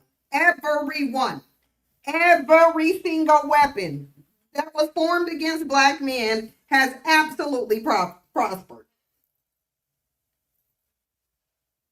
Yep, the weaves against them has prospered. I mean, a book of food stamps, when you getting leveled out, let me see how many years it's been. I want to see exactly how many years it's been. Okay, hold on. 2026. Because we about to 2026 minus 1968. 58 years. Black men been telling y'all for the last 58 years that they've been absolutely leveled out by a welfare program. A welfare program. Completely. Like, defeated beyond repair, apparently. Black men have been defeated beyond repair by a welfare program. Just one.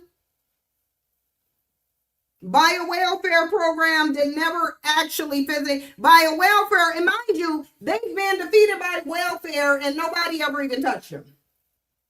There's absolutely no documentation that they were ever even touched. They weren't even touched. This wasn't a physical removal. I want y'all to understand, this was not a physical removal. So, without ever having to touch Black men, they've been completely leveled out by an aid for dependent children program. You've been like you leveled out by welfare, my dude. Welfare defeated you. That's all it took. All it took. Who would have ever thought that all it would take is giving Black men's wives or baby mamas a book of food stamps and he's just completely defeated? Because if they still telling you the welfare took them out the house, then it means they have not gotten back in. That's what it means. They ain't got back in their houses, y'all. Like, I want y'all to understand these men have been displaced. They have not been put back in their home. And if you get married to one of them, just know that any social welfare policy that's created can extract them from their homes. Anyone, any systemic, you need to understand that the Black man's presence in your life is temporary, because all white men got to do is create a social program for needy children and it's going to level Black men out. That's all they got to do. Create a food stamp program. Create a food stamp program and you got Black men defeated right off of that. They'll never get back in their homes. If you take Black men out of the home in 1968 because of a welfare program, and you can guarantee that they'll never get back in their home, apparently. Because Black men are still talking about this, so that means 58 years later, and after 58 years after the law was changed. The law was changed and they still ain't got back into the house 58 years later, even though the law was changed. Even though it was changed. Because King v. Smith was overturned, like the stepfather clause was overturned in 1968, in June. They decided in June of 1968 that this clause was no longer legal. So, 58 years after this rule was overturned, Black men still ain't got their raggedy asses back in the house, lost cause. The people that's in your community that oppress you, right? Sure. And so as men, we do it to women, right? As men, that's the tier. Right. We do it to women even more, right? We fall underneath that same thing. So to your point, we got to strip that away, figure out what the issue is with that, have those conversations, understand that it's layers and layers of what it is, but also don't be like, you weak as hell. Don't mention that word like that now. You wouldn't be able to do it if you ain't been able to hold it down, but it's just like, man, it's so many, reasons why a man would leave a household. And then sometimes it's, us not holding them accountable and saying, hey, look, man, you need to get your shit together. Yeah. All right. You need to make sure you over there. Because now I'm sitting here playing spades with you and smoking again. You ain't seeing your kid 3 blocks down the street in weeks. Right. You don't know accountability. So to your point, as you was talking to your driver, let's take accountability, but then also kind of give each other a little bit of grace and understanding, especially our OGs who went through a lot, especially our guys who are coming from Vietnam, right? Who came home to nothing and lost everything and went out there and lost their mind, saw things we could never imagine, right? Did everything for this place. Did everything for this country just for them to take it away from you. And so now I say, well, fuck everybody. That's my entry point to this conversation. I think that Because I went to college and I got a master's degree in human relations, I really sat with and grappled with power and domination when it comes to like gender discrimination and when it comes to discrimination against women. So for me in this conversation, thinking about like fatherhood, I can't help but to think about the way in which I was introduced into this conversation about women's progression and how there were critiques of Black women that talked about how us as men don't start thinking about this shit until we start having kids. Mm-hmm. So we start to think about how we only think about. I don't think Conscious Lee should be in the discussion because he doesn't even have a Black wife.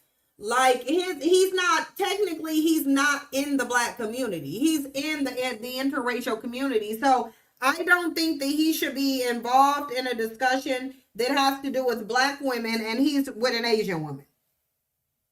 Like, why is it okay for Conscious Lee to have dated and procreated outside of the community, but still be included in a conversation about Black women? No, this is a man who's with an Asian woman. Why is he included in this discussion? He should not be. They're over there focusing on LGBTQ people, and you got a man over here who literally ain't even in the community, basically. He ain't even in the community. He outside of it, but talking about a discussion that involves Black women?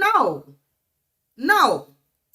Women when it's tethered to a man. Mm-hmm. Like, hey, respect her, bro. That's so-and-so, little sister. Hey, respect her, bro. That's so-and-so. So it's really thinking about how us as men, in terms of accountability, we really don't even have a good transition from objectification to fatherhood because you've been a fucker for 20 years. Mm-hmm. And now you don't want to be a fucker no more. Now you want to be a father. Because we don't have that accountability to think about the like how we are taught to objectify women. I know in our conversations it'd be like, hey, and look, yet again, it's somebody controlling them. How we're taught. Oh, we're taught to objectify women. It's not that we want to. We're not doing it of our own accord. We're not thinking from our own brain. Yet again, somebody else, that they have not identified, is controlling. An unknown they is controlling Black men. From the homies based off how you get down a bitch. Yes. Yeah. To be real, mm-hmm. You can get capital, popularity, preference, based off of how you're able to dominate and objectify other women. So then when I come into the conversation, I want to talk about progression of women. We start to have different, I'm gonna say, pathology, different ways that stigma taps into it. And I think one of those is us being very critical about how we relate to women that's not related to us. Mm-hmm. Like, how do you respect women that's not your sister, that's not your mama, that's not your, you know what I'm saying, you feel me? Oh, even when we find them attractive. Like, how do you respect for those women? And I think that the conversation starts before we start thinking about fatherhood. It starts to me, thinking about it in middle school, you know what I'm saying? But also in this conversation though, it's like, hey, so before you became a father, mm-hmm. before you became a father, when did you think about the general welfare of women? Mm-hmm.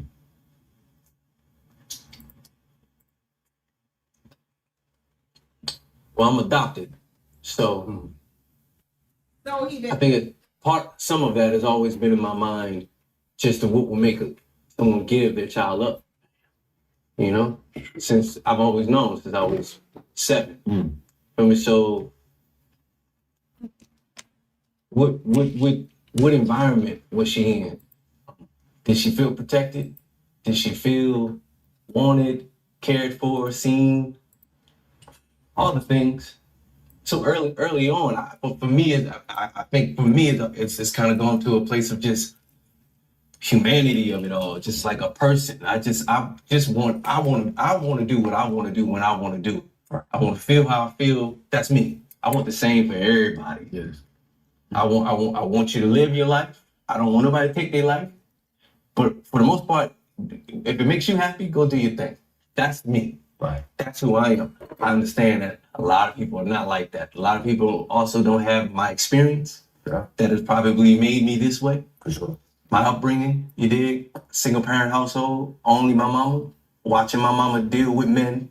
A safety engineer at NASA, you know, surrounded by white men, telling her she don't know what she's doing.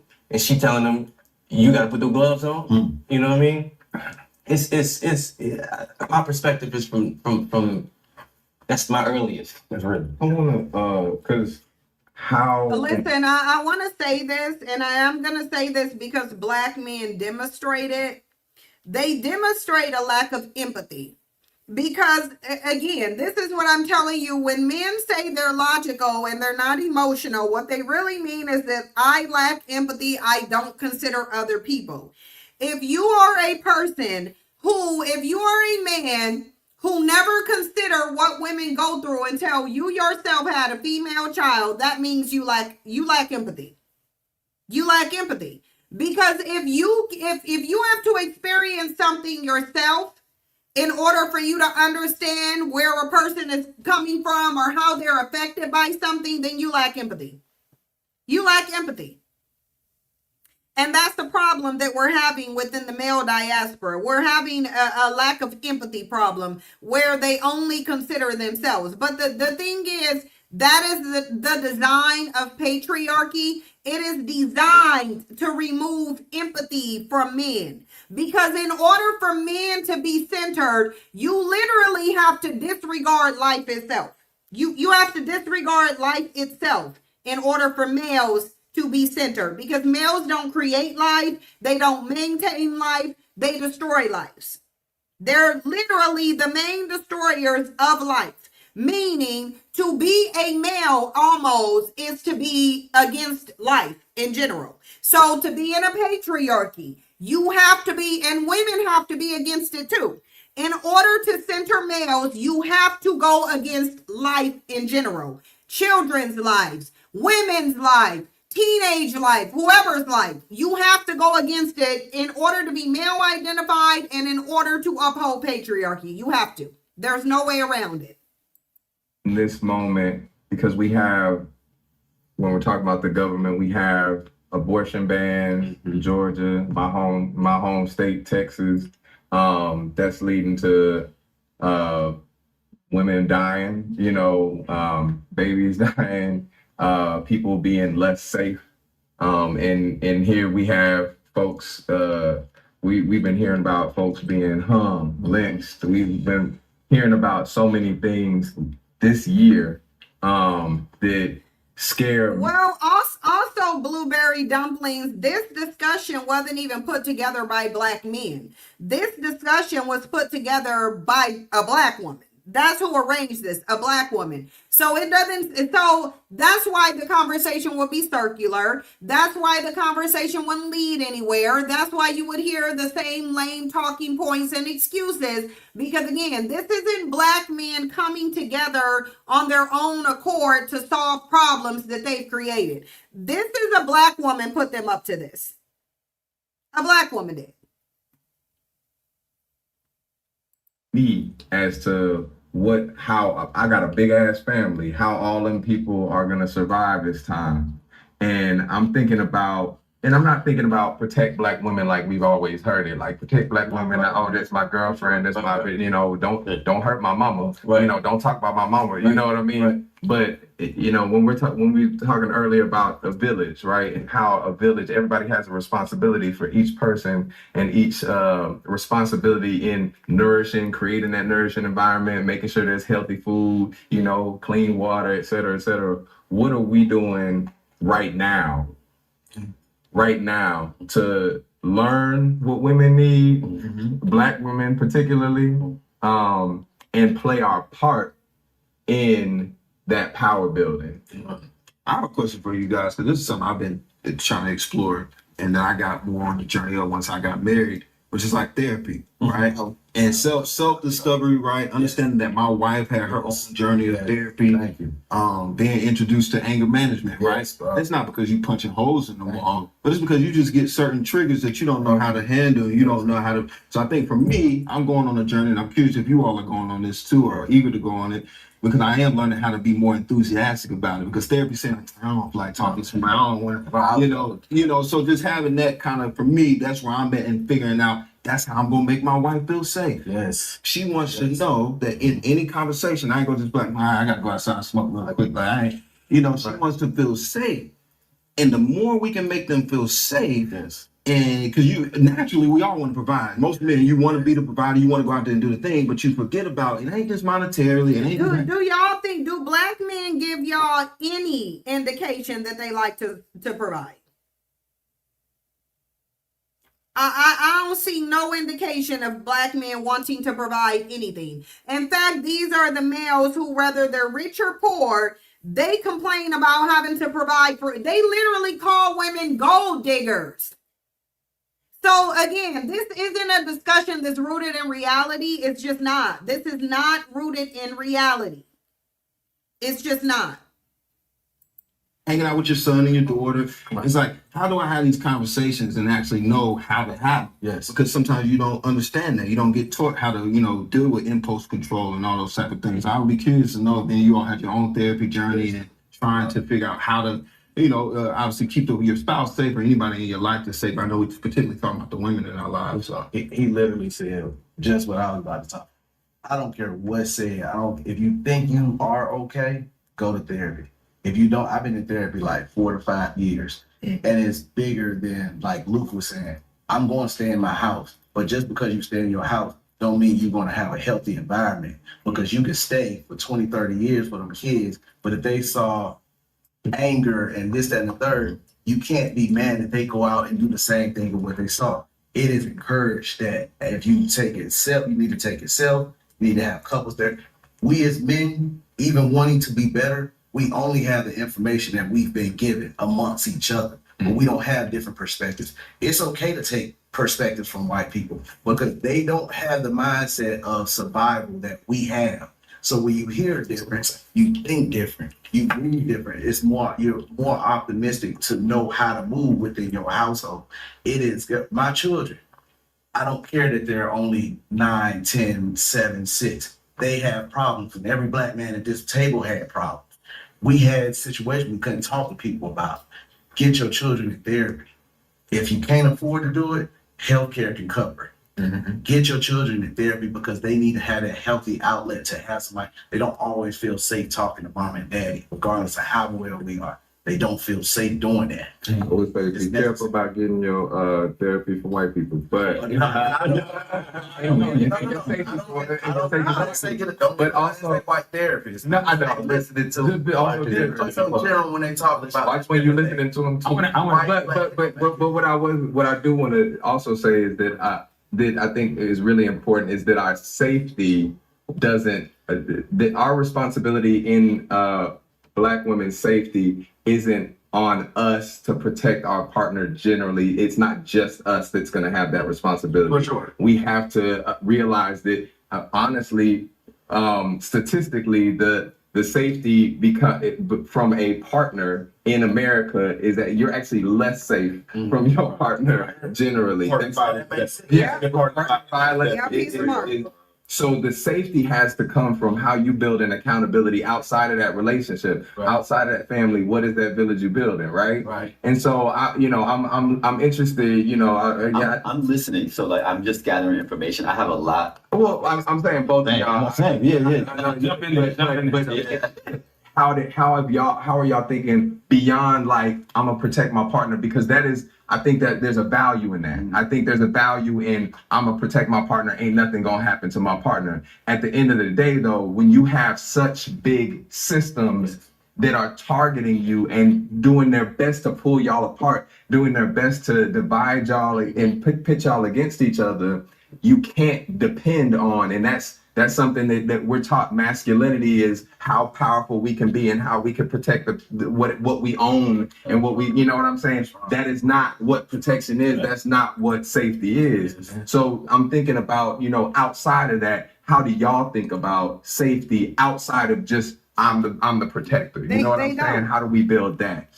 The thing that pops into my head right now as we're having this conversation is the system is capitalism, and what that looks like is we're talking about therapy, which I think is very important, but we don't think about the colonial aspect of therapy, which I mentioned in our conversation earlier, and how capitalism and this individualistic view of our responsibility as well is is tied to breaking up of our communities. You talked about a village. So when See, here we're we thinking go about again. our families, like you as a father, I'm not a dad. I don't have any children. I don't plan on it.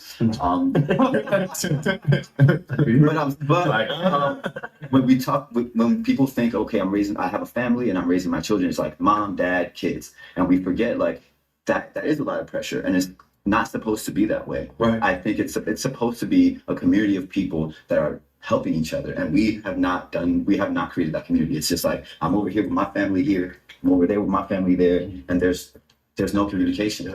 And I think that's ultimately something that's really important, is us being able to come together and create from there, create the community where everyone has a responsibility to themselves and each other. Our natural ways have been dismantled. Real quick, do you have examples of what that looks like in your life? Probably Give me not. a more specific question. Sorry. If it's not, you think about it, but just like what that protection, what that looks like. That you talked about colonial effect on therapy. Yeah. Now I know that to me, I'm like, hell yeah, talk about the colonial effect therapy. But I also don't. I know that a lot of people don't know what the hell that means, right? I'm saying, like, when you think about therapy and when you're going, And I'm not asking you necessarily about that. I'm asking you generally what that protection and that outside help and so it looks like in your life. like growing up, I'll use my life as an example. Obviously, I grew up with both my parents, my mom and my dad. From the outside, it would look very traditional, but my mom was the one that was really holding everything down. My dad was very supportive with me when it came to providing monetarily.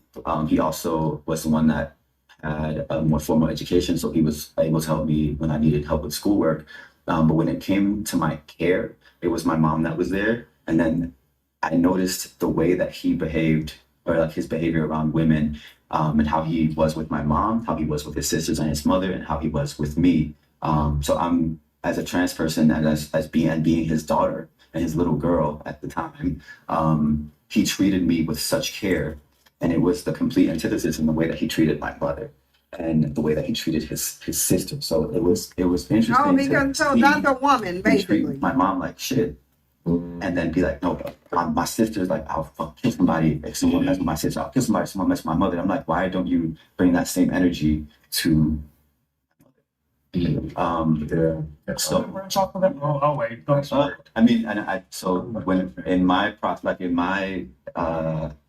transition, and when I started thinking about how I wanted to show up as a man in this world, it was like I wanted to borrow that softness that he embodied when he was interacting with other women in his family, but not the way that he treated my mother, and what that partner violence looked like. Why? So I started to question what was his view of my mother, because clearly he didn't see her as family. Not really. He saw her as an incubator that gave birth to his child that he now loves and cares for. And then he has his sisters and his mother that he also cares for and wants to protect. But all the women that he would be engaged sexually with were just that. There were things that I would get pleasure, and they can make me a meal, and that was that. Personally, I grew up with all women. Like, single parent home, had no grandparents except my grandmother, no grandfather.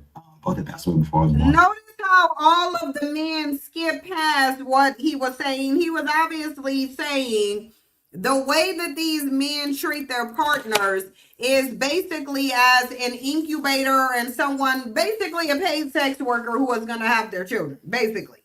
Essentially, he's saying that they treat the women like sex workers. All of these men skipped over it. Mind you, this is a big issue in the Black community, one that contributes heavily to this so-called single mother rate. All of them skipped over it. All of them. Because if a man is having sex with multiple women and he's also impregnating multiple women, somebody gonna be a single mother. Everybody ain't gonna have no man in the house. This is gonna be single mother situations with a lot of those women. All of these men overlooked it. Every last one of them skipped over it. Father wasn't around and taking care of everybody. So I've always conceded power to women. That's that's been my nature. I mean, my nature and my nurture is because that's all that was there. So for my journey, I was in autobiographies trying to figure out where's a man and who can teach me how to do it. What does it look like? I'm looking to Sammy Davis Jr. and Sidney Poitier and anybody's got autobiography or whatever, Bill Cosby, only to get that dream shattered. You know what I mean? I think a lot of men who've grown up in those environments are trying to figure out how to hold themselves accountable while also holding themselves hostage, right? I was trying to take up for my father not being there. I was trying to take up for my grandfather's not being there. and that's what they do. Overcompensating and not necessarily knowing exactly what my place and my position was. So I think I can't speak for everybody, but I think a lot of Black men just don't know when they say be a man, what does that mean? Yeah. And not even what does that mean? That doesn't mean the same thing for this woman. That doesn't mean the same thing for this woman. What is her back? So I think a lot of it is double dutching. It's like, how do I give myself enough grace while also pushing myself and challenging myself to learn and listen and hear. And like I said, like even there's not a single same perspective. It's all different. It's all different. We're all figuring it out. I think that's, like I say, it's like, how much grace can we give ourselves? How can we hold ourselves accountable without the guilt and the shame kicking in? Because guilt and shame will do a whole lot. Guilt and shame will freeze you up. Guilt and shame will keep you from actually sitting in a space that actually is safe. You don't know that it's safe because you so used to, putting on. It's just, I think it's that. It's having space to even do this. Yeah. This is village. Yeah, and right? Accountability, like you said, giving yourself that grace, and then understanding when it's like, all right, tighten up. All right, and sometimes and then educating yourself. A lot of us we don't remember to read, right? Y'all remember them posters that they used to say read? And you got your celebrity on there, and you don't even see them. They can't even read. Right? You don't even see things to really push each other. Right? So the more we can kind of educate ourselves, and like you said, to your point, to the village, right? Understanding that it's there, it's obtainable, right? I just shot a movie in Nickerson Gardens, and I'm like, yo, all these kids in the project still got villages that we are taking away. You try to get away from it's tough times in the Black neighborhood. It's like, man, these kids still out here playing. Yeah. They still out here having a good time, right? And understanding like why or what that is for certain communities and why it's necessary for them. They don't got nobody else. So they got to send their kids outside to say, hey, can you watch my kid today for a second? I got to go to work, whatever. Yeah. So sometimes you get above yourself and think, I don't need nobody. I done made enough money. I can pay for this nanny over here.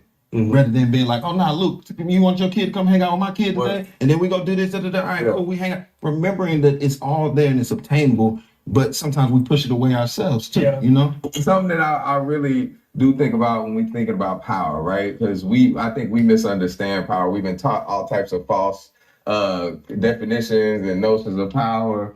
And a lot of the time, the way that we understand power is really abuse. Right, it's like we bully each other. We abuse our power over each other and say things that we're not supposed to. We bully or abuse our power over women. We abuse our power over kids. You know what I'm saying? A lot of the time, that's what we see. And I want to know just a simple question. When we're thinking about, I think with the opposite of abuse, when we think about love, and love can be powerful. Love can be extremely powerful. What does it mean to love Black women? And I want y'all to think about, because you was talking about what did you say? Accountability. Holding ourselves accountable while holding ourselves hostage. Trying to hold ourselves accountable without holding ourselves. Talking about parents and all type, So I'm just we can tie all of that shit in. It's not a limited conversation, but just thinking about first to introduce it into like, what does it mean to love Black women? Yeah. Well, I mean, I got a perspective about love. One perspective about love. I think that love is Watch them not be able to tell you anything they do to show Black women love. Watch. Because here's the thing. Love can be observed. Love can be observed. There are certain things you do to show love to a person. There are many people who cannot express love. So what they'll do then is you show love. I guarantee you they ain't gonna be able to, there's no way they about to be able to describe how Black men show love to Black women. Controllable. I think it's spontaneous. I think in its rarest form, you cannot contain it. And I think that's the first part. I think it belongs to everybody. And how it's received and how it's received is not up to you. But it's how you give it is up to you, but I think it's first there, understanding what the power of love really is. Because I think everybody has their perspective of what love is in my household, what love is with my woman. Right. As opposed to what does love mean to her? What does that mean to you? I'll tell you what it means to me. You tell me what it means to you, and let's find our way to middle ground of some sort. I think it's there. It's just trying to understand what that is, because everybody throws that shit around.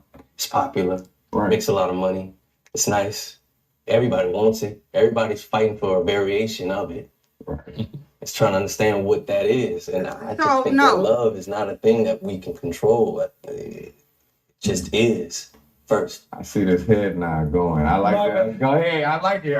I'm going to combine like a couple of different topics, and So it won't they be just in any not gonna say? chronological order, so just bear with me.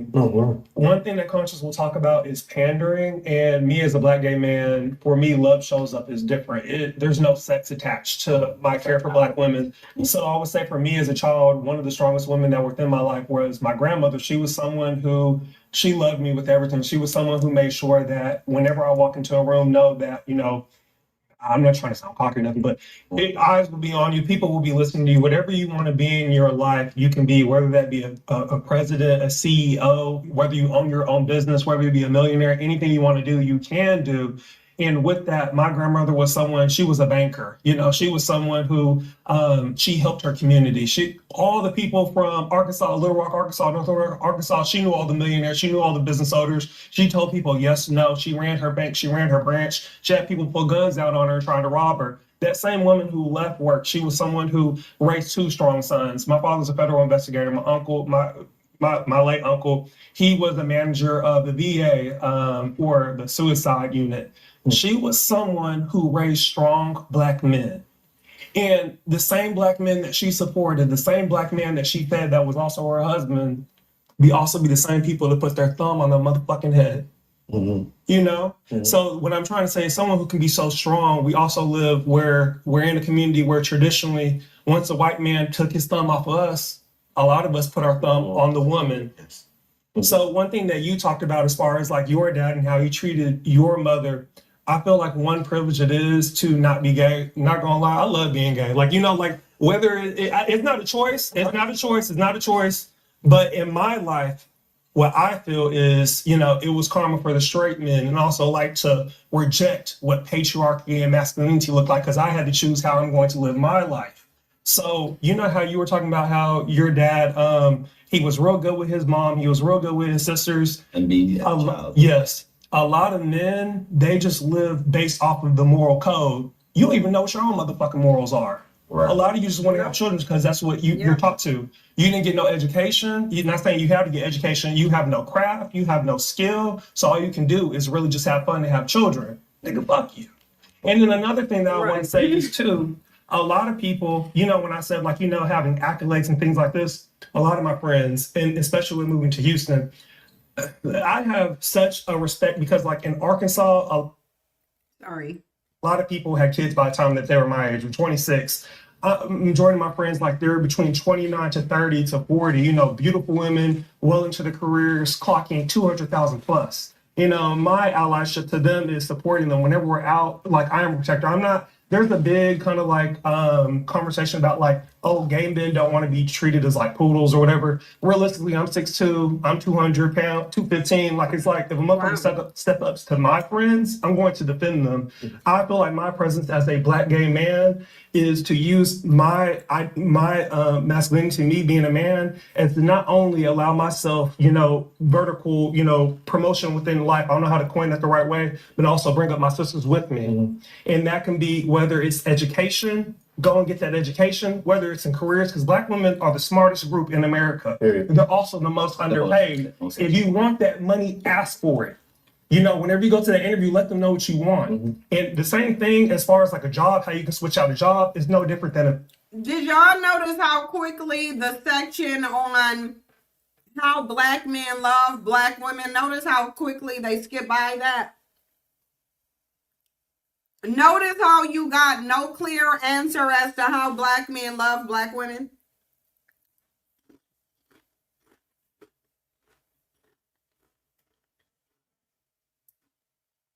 I ain't heard no example of how black men love. Like, they did not answer what that looks like. None. And that tells you if they don't know how to describe to you what black love look like, black men loving black women, it's because they don't. It's because then, and if they can't tell you, it's because they don't show love to black women. Yeah, my eye's still over here tripping. It is still over here tripping in the corner. Man, and you know how we're talking about like the moral basis of I don't want to lose my track. The moral basis of people not knowing themselves and having babies. A lot of men don't got shit to contribute. If you can't even commit marriage to a motherfucking woman, Right. What makes you think that she wants to commit to having a baby? That 9 to 10 months, that can fuck up that whole baby's life. Yeah, not being support. Yeah, you can. In the same way that you was talking about, you know, asking for that promotion and things like that, because that also, when we're when we're seen as having some more control or power over in a work environment, you know, people aren't gonna abuse us as much. People aren't gonna supposedly, right? Where are we advocating? You know what I'm saying? In the same way of like not being prepared for fatherhood. Where are we advocating for those black women in the job, in the workplace, and making sure that they are seen in the way that they should be and empowered in the way that they should, in the same way that in fatherhood and outside of fatherhood, when you know that your homie is gonna have is thinking about having kids, when you know that your brother or whoever is thinking about having kids, how are you empowering the mother that, or who could be the mother, and how are you holding your brother or your homie accountable? And what does that even mean? The same conversation I can say like, hey, you need to ask for 150, 200, 175. Be the same conversation like, you know, like, what's he doing? Right. You know, like, and it's like, it might be a conversation. I think also with certain conversations, it doesn't matter if you're gay, straight, or whatever, you're still a man. Whenever a woman wants to open up and talk to you about certain things, that's when you want to talk about it. Like, you can't be overbearing, because with patriarchy, with masculinity, it's kind of like you trying to talk about something you want to talk about and shouldn't even want to talk about that. That's you exerting your masculinity over somebody. So, like, whenever my friends talk about their dating, majority of my friends are introverts. They're real kind of like to themselves. They don't like to talk about their business. When they do open up, that's when I ask, like, hey, like, you know, you have X, Y, and Z. Is he providing you what you need? No. Or is he just a placeholder until that right man comes? So sometimes it will be different. It just depends. Yeah. Because you got to be the person to say it. Yeah, I would say too. You got to go ahead. No, I want to see what you're going to say. No, I'll go. And placeholder might not be the right thing. It might not be the right thing to say, but. You know, I was just. I want to ask y'all a question. Have y'all heard black men take accountability for anything? And if so, raise your hand on what you think. Type into the chat what you heard black men take accountability for.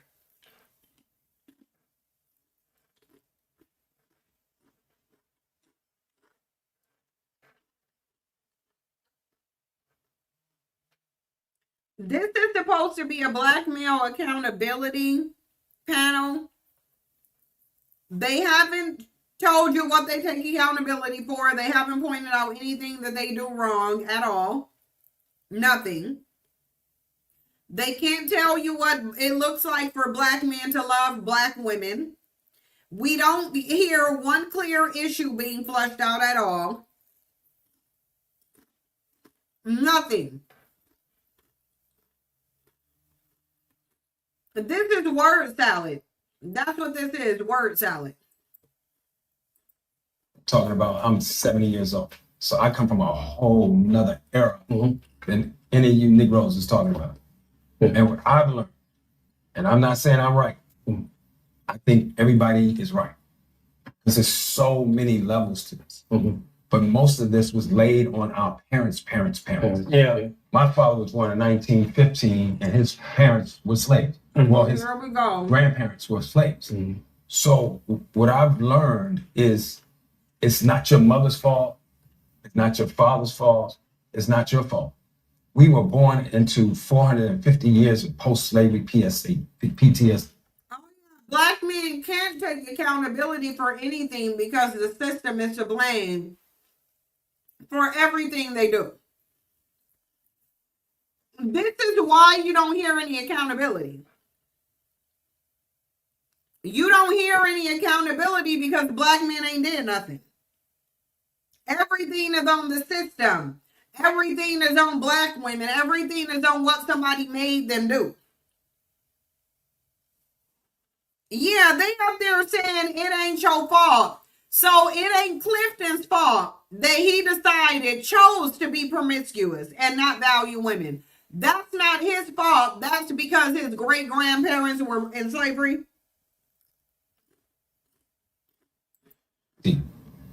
I am 69, I'll be 70 in March. I've just learned how to love. Our parents didn't know how to love. Their parents didn't know how to love. And if I could say anybody maybe had an edge, it was the women. That's why I celebrate black women. I live with a psychiatrist, forensics detective, gangster, loving Scorpio, Pisces, Cancer, who's just been patient with me to teach me how to love. But in closing on this, because I don't want to get too deep, I called my buddy, man. I said, I'm fucking up, bro, really bad. I'm fucking up. So I never been monogamous. So I don't fucking know what age did you become a monogamous? Today. Yeah. No, but let me just say what it is. To know. And we don't talk about this. We don't talk about dopamine being in a pleasant center of the brain like we talked about. Oxytocin is the hormone. It's called the cuddle hormone. So a lot of times. So now they gonna go into a scientific hormone-based issue. So now he's going into, oh, we don't have no control over this. This is hormones. This is biology. The excuses is gonna keep coming. It's going to keep coming. Ain't nothing ever on them. We're just talking in generalities. And that's why I think what you said about counseling, because a counselor is going to get inside of this from a real, not even white people perspective, just from a scientific perspective, unless science is not wrong and the brain is not made with this. So when I hurt my girl, which I've done over and over, and I commend her for even being with me, and I said it in my podcast, and I'm gonna say this and stop. I called one of my partners who's brilliant. He said, when you hurt somebody, where you leave them is where they stay. So I think our parents, our grandparents, our uncles, the people that raised us, those men who treated the women outside the house nice, but then put the thumb on the grandmama and put the thumb on the girlfriend or whoever. It all comes from out of all of that. And I think that's what makes me excited that we're going to bring the women and the uncles and we need to bring them all in here. But go ahead. So the one thing that I just want to talk about in Luke, make sure I say that name right, crop this part out. Hold on. Listen. Men said they're logical, right? Because if you're a logic-based person, then your immediate reaction wouldn't be emotional.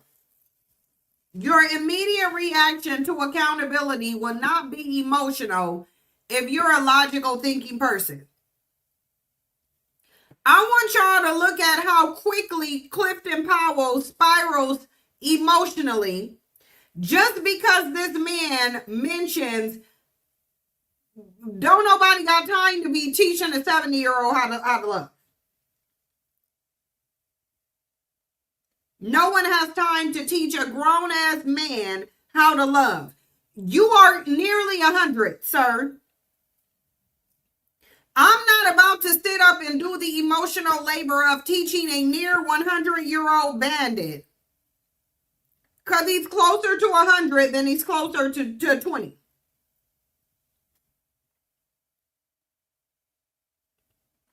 This is an old post-war, washed-up bandit who does not want to take accountability for anything that he does. And because this geriatric bandit hates accountability, he's going to spiral. That's exactly what he's going to do. Okay.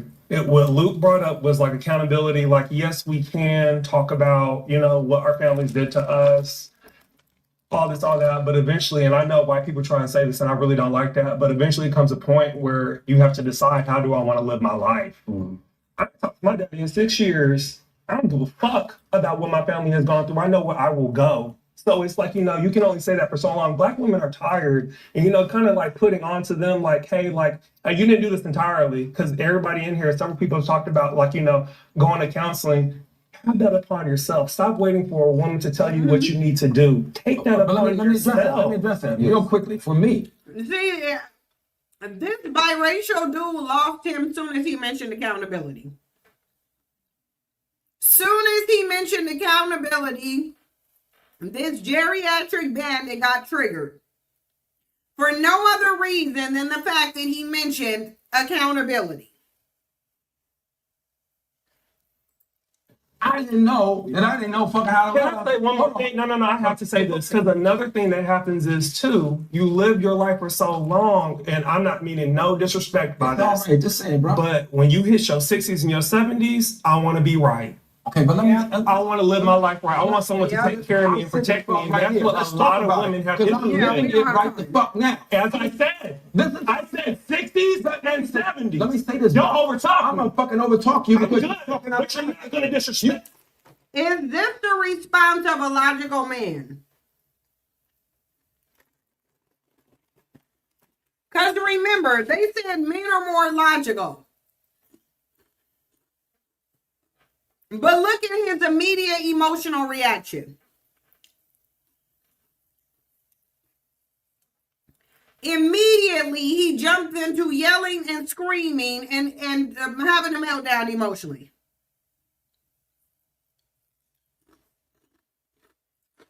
Because if he was thinking from a place of logic, he would agree. He would agree. If he was logical, he would say, you know what, you're right. I shouldn't be asking a woman to do this type of emotional labor when I'm 70. Instead, he jumps into his feelings.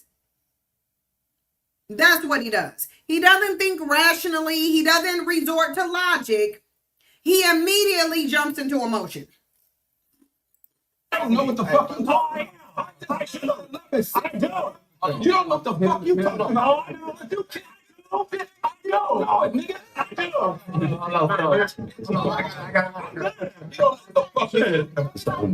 Fuck out of here. You can't tell me what the fuck I'm living, nigga. I'm living it right now. You cannot fix no shit that you don't even know happened. I think there's a misunderstanding. No, but he's generalized. You can't. Look, take that up. Let me address that real quickly for me. I didn't know fucking how to. Can I say one more thing? No, I have to say this, because another thing that happens is, too, you live your life. It's on another level to help you. Look, I want to tell you something. I'm not indicting anybody. I'm telling you what the shit is. You can't fix some shit that you don't know about, bro. I'm gonna fucking overtalk you because you're fucking out. But you're not gonna disrespect. You don't know what the fuck you talking about. I do. You don't know what the fuck you talking about. No, I know. You can't. No. Look, the mammy had to come out and calm him down because he's so emotional. He's so emotional, the mammy has to come out and silence him.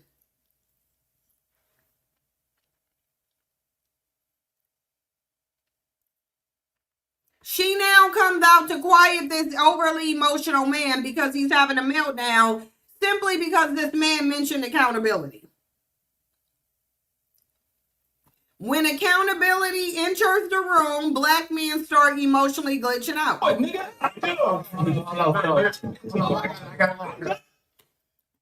She got to come referee an emotional man. You don't Fuck out of here. I'm living. You can't tell me what the fuck I'm living, nigga. I'm living it right now. You cannot fix no shit that you don't even know. I think there's a misunderstanding. No, but you. But he's generalized. You can't. You can't fix no shit unless you meet somebody who is on another level to help you elevate to understand. I'm not indicting anybody. I'm telling you what the shit is. You can't fix some shit that you don't know about, bro. Yeah. You can't. And then you get there at 69 or 70 and say, I thought I was being loved all the time. That's what our parents have gone. Men claim to be logical, but a black woman who's taking the position of a mammy just had to come into a discussion and emotionally regulate this man because he can't contain himself emotionally.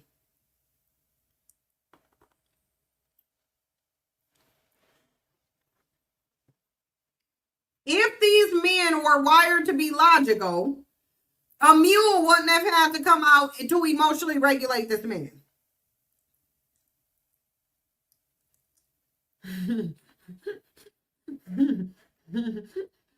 Diabetic arms.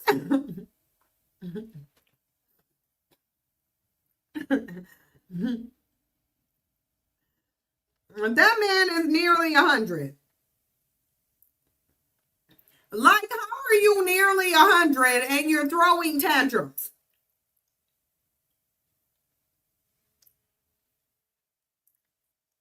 But you're 30 years away from being 100.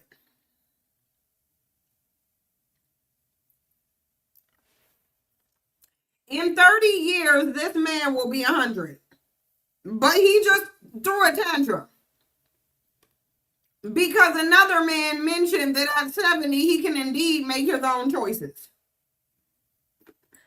And that's why we all so fucked up right now. You asked, how do we love black women? Yeah. That's right here. Trust black women and listen to black women because they know more than we do what it is that they need. And the biological female has to come tell them what love look like. The biological female and the biracial has to be the voice of reason. I don't think that's true either. As There's men, a lot of black women who don't know how to love. I'm not talking about what they know about love. I'm saying A lot of women have because I'm living it right the fuck now. As I said, Listen, I said 60s and 70s. let me say this. Don't overtalk. I'm gonna fucking overtalk you because Good, you're fucking but you're not gonna you disrespect don't know what the fuck you're No, talking I about. I do. You don't know what the fuck you're talking No, about. I don't. Remember when Brian called in? Do y'all remember when Brian called in and he said he doesn't like talking to black men because whenever he talks to black men get emotional, they throw tantrums, and they engage in ad hominem attacks?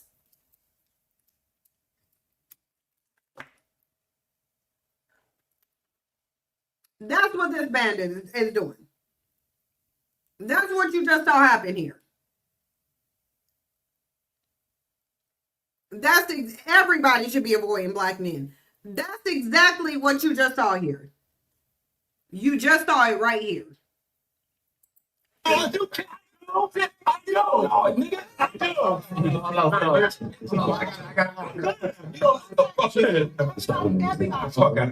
I'm living. You can't tell me what the fuck I'm living, nigga.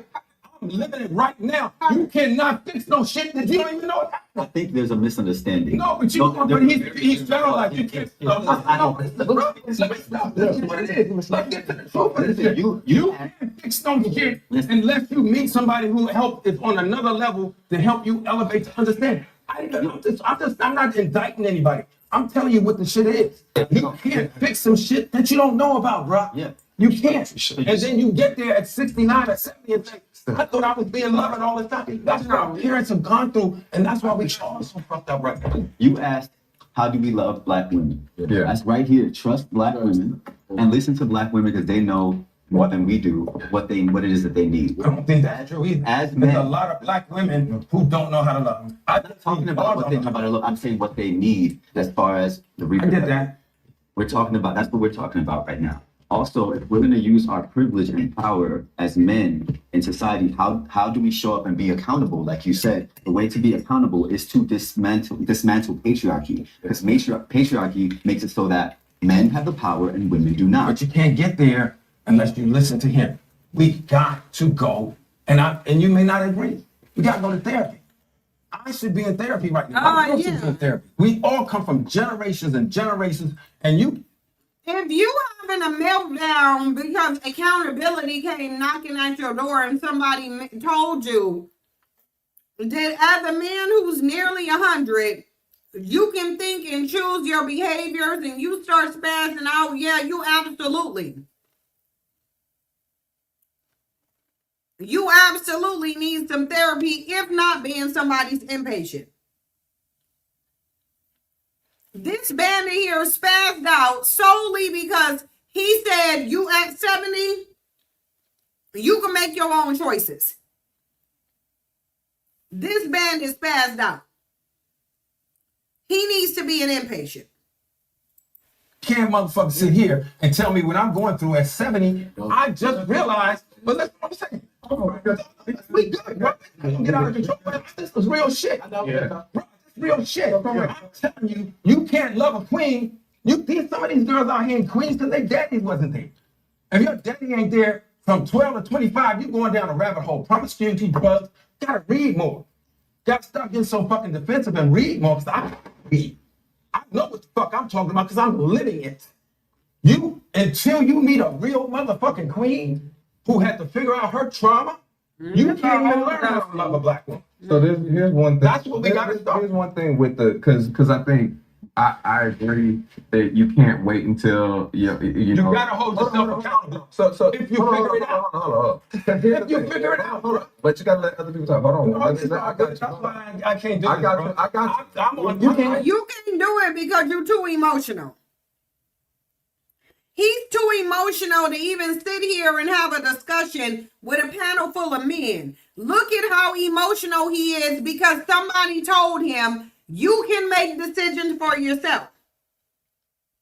Listen, I've never seen any male group so dedicated to being a victim than black men. And the reason black men want to be a victim of something so badly is because victims can't choose.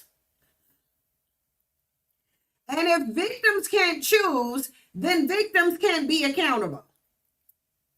So you have a group of males, grown men, who will tell you that they are physically stronger than every other male group.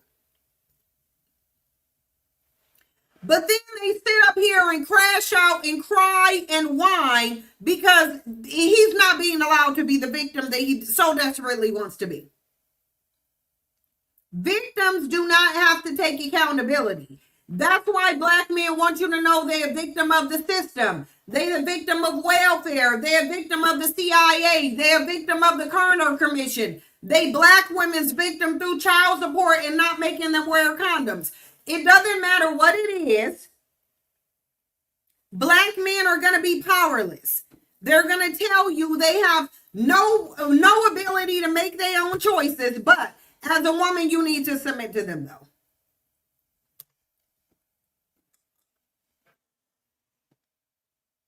Janie D said Clifton Powell has definitely caused many black women trauma, then says the queen deserves respect and good treatment after she deals with her trauma. These are demonic and disgusting bandits, and I really feel like you shouldn't be dealing with them. The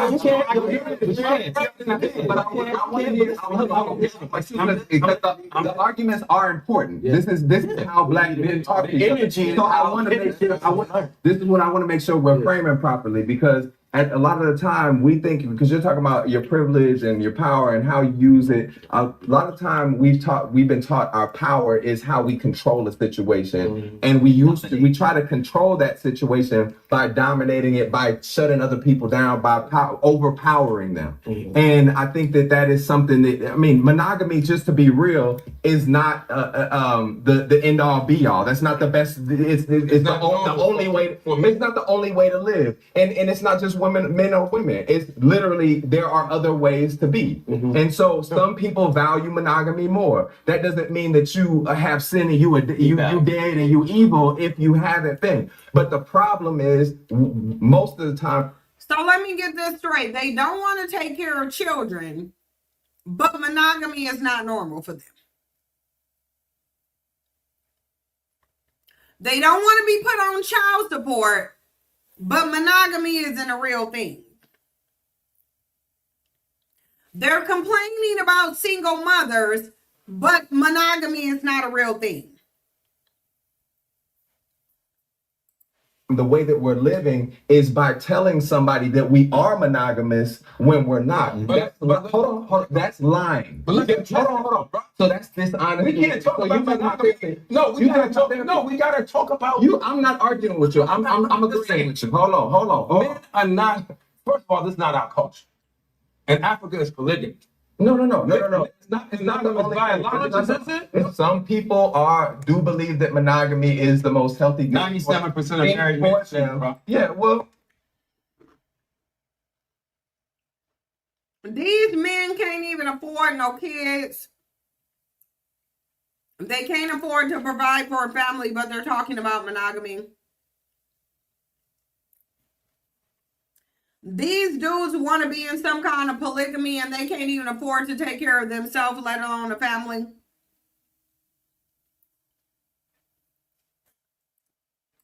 I mean, that's 85% of married nobody's being monogamous. We've also been taught to lie, and we've also been taught to dominate and control. So I think there are other perspectives here that are valuable in holding that stuff accountable, because we were talking about how to hold each other accountable in this, right? In talking about trusting Black women and loving Black women, how do we hold each other accountable in that? How do we make promises that we can keep? How do we say that, make sure that we're surrounding each other with people who are going to check us when we're wrong, right? And how do we know that who knows what's right and what's wrong in that, right? I think it's even when I read, a lot of the time what we read is wrong. A lot of the time the books that they give us to educate ourselves are wrong. So I do want to hear more perspectives on literally how to hold ourselves accountable in that. Murder magistrates, there can't be a solution because Black men don't control anything they do. There is no solution. There isn't any solution. Because Black men don't have no control over what they do. This is why every time it goes to accountability, one of them spaz out because victims don't have to take accountability.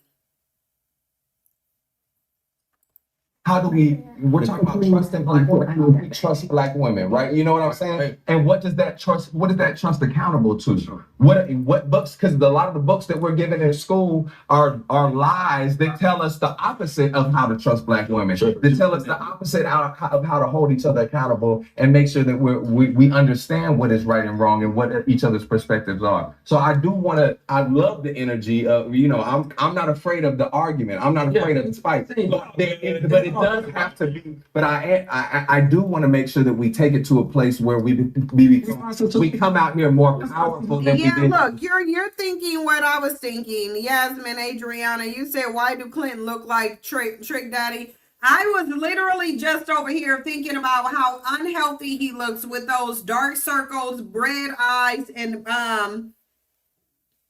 shopping bags under his eyes. This man Clifton Powell is not healthy. He's not healthy. You can look at his face and see that the wall fell on him. He had a very rough life, never took care of himself. It appears that the only thing Clifton Powell cared about when it came to himself was his ability to have sexual access to multiple women, because this man looks incredibly unhealthy. Like, dude, you got dark puffy bags under your eyes. Both of them. He never learned to emotionally regulate or care about his actual self. Like, this is weird. Why? Because why do you look this unhealthy? Like, he literally looks extreme. I ain't going to get into, like, listen, I ain't even going to get into the orange bandit in office.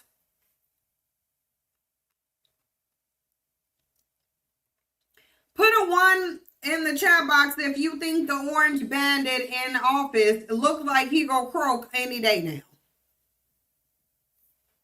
Because I'm sorry, I looked at that bandit in the office, in the White House, and the first thing that came into my mind is, oh, he ain't got that much longer. Like, Trump looked like his expiration date is like 2 months from now, within the next 90 days. Like, he literally looked like he might expire within the next 90 days. It's giving you don't even got 6 months left in you. Like, he's looking, there is nothing healthy about the way he looked, especially in his eyes. Yeah, that orange demon looks like he about to be out of here real soon. Right, he looked like he's very, very expired. Very. When I dared to look at one of his most recent, I was like, oh my God, like, he looks real. Yeah, he ain't got down. Listen. Y'all said I said that before Kevin Samuels expired. Let's see. Let's see, because, yeah, it's giving you ain't got that much time left, bruh. I think we gotta listen to Luke. I think we gotta listen to Luke. He talking about there. We don't get your teeth started. In order for us to trust black women, we gotta fix ourselves. They gotta go fix themselves, and it starts with black people don't like to go to counseling. And they need to go to fucking therapy. That's it. Why ain't you in that? I agree that we must talk, but I do also understand the value in us talking, our perspective. We got that part. But how do we find solutions? Well, the only thing is we're not gonna get to a solution because there is still something on the table. Yeah. There's something on the table, and we gotta. What's on the table? The lack of accountability. No, it's what's on the table to me is how do we as black men? No, but I'm just interjecting, bro. Y'all said interject. Well, interject. Listen, how do we help black women? I'm telling you.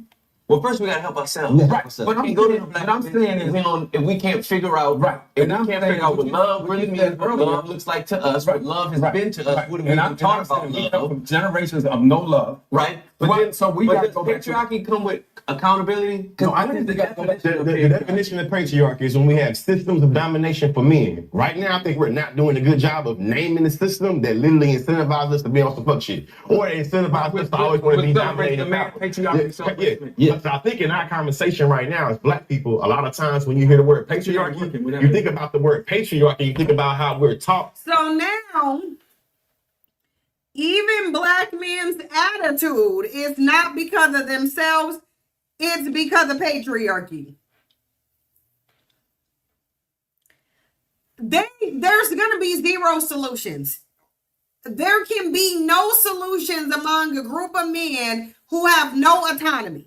He literally just said patriarchy is the way that they act the way they do. But I thought you said it was post-traumatic slave syndrome. Now it's patriarchy. So it was post-traumatic slave syndrome.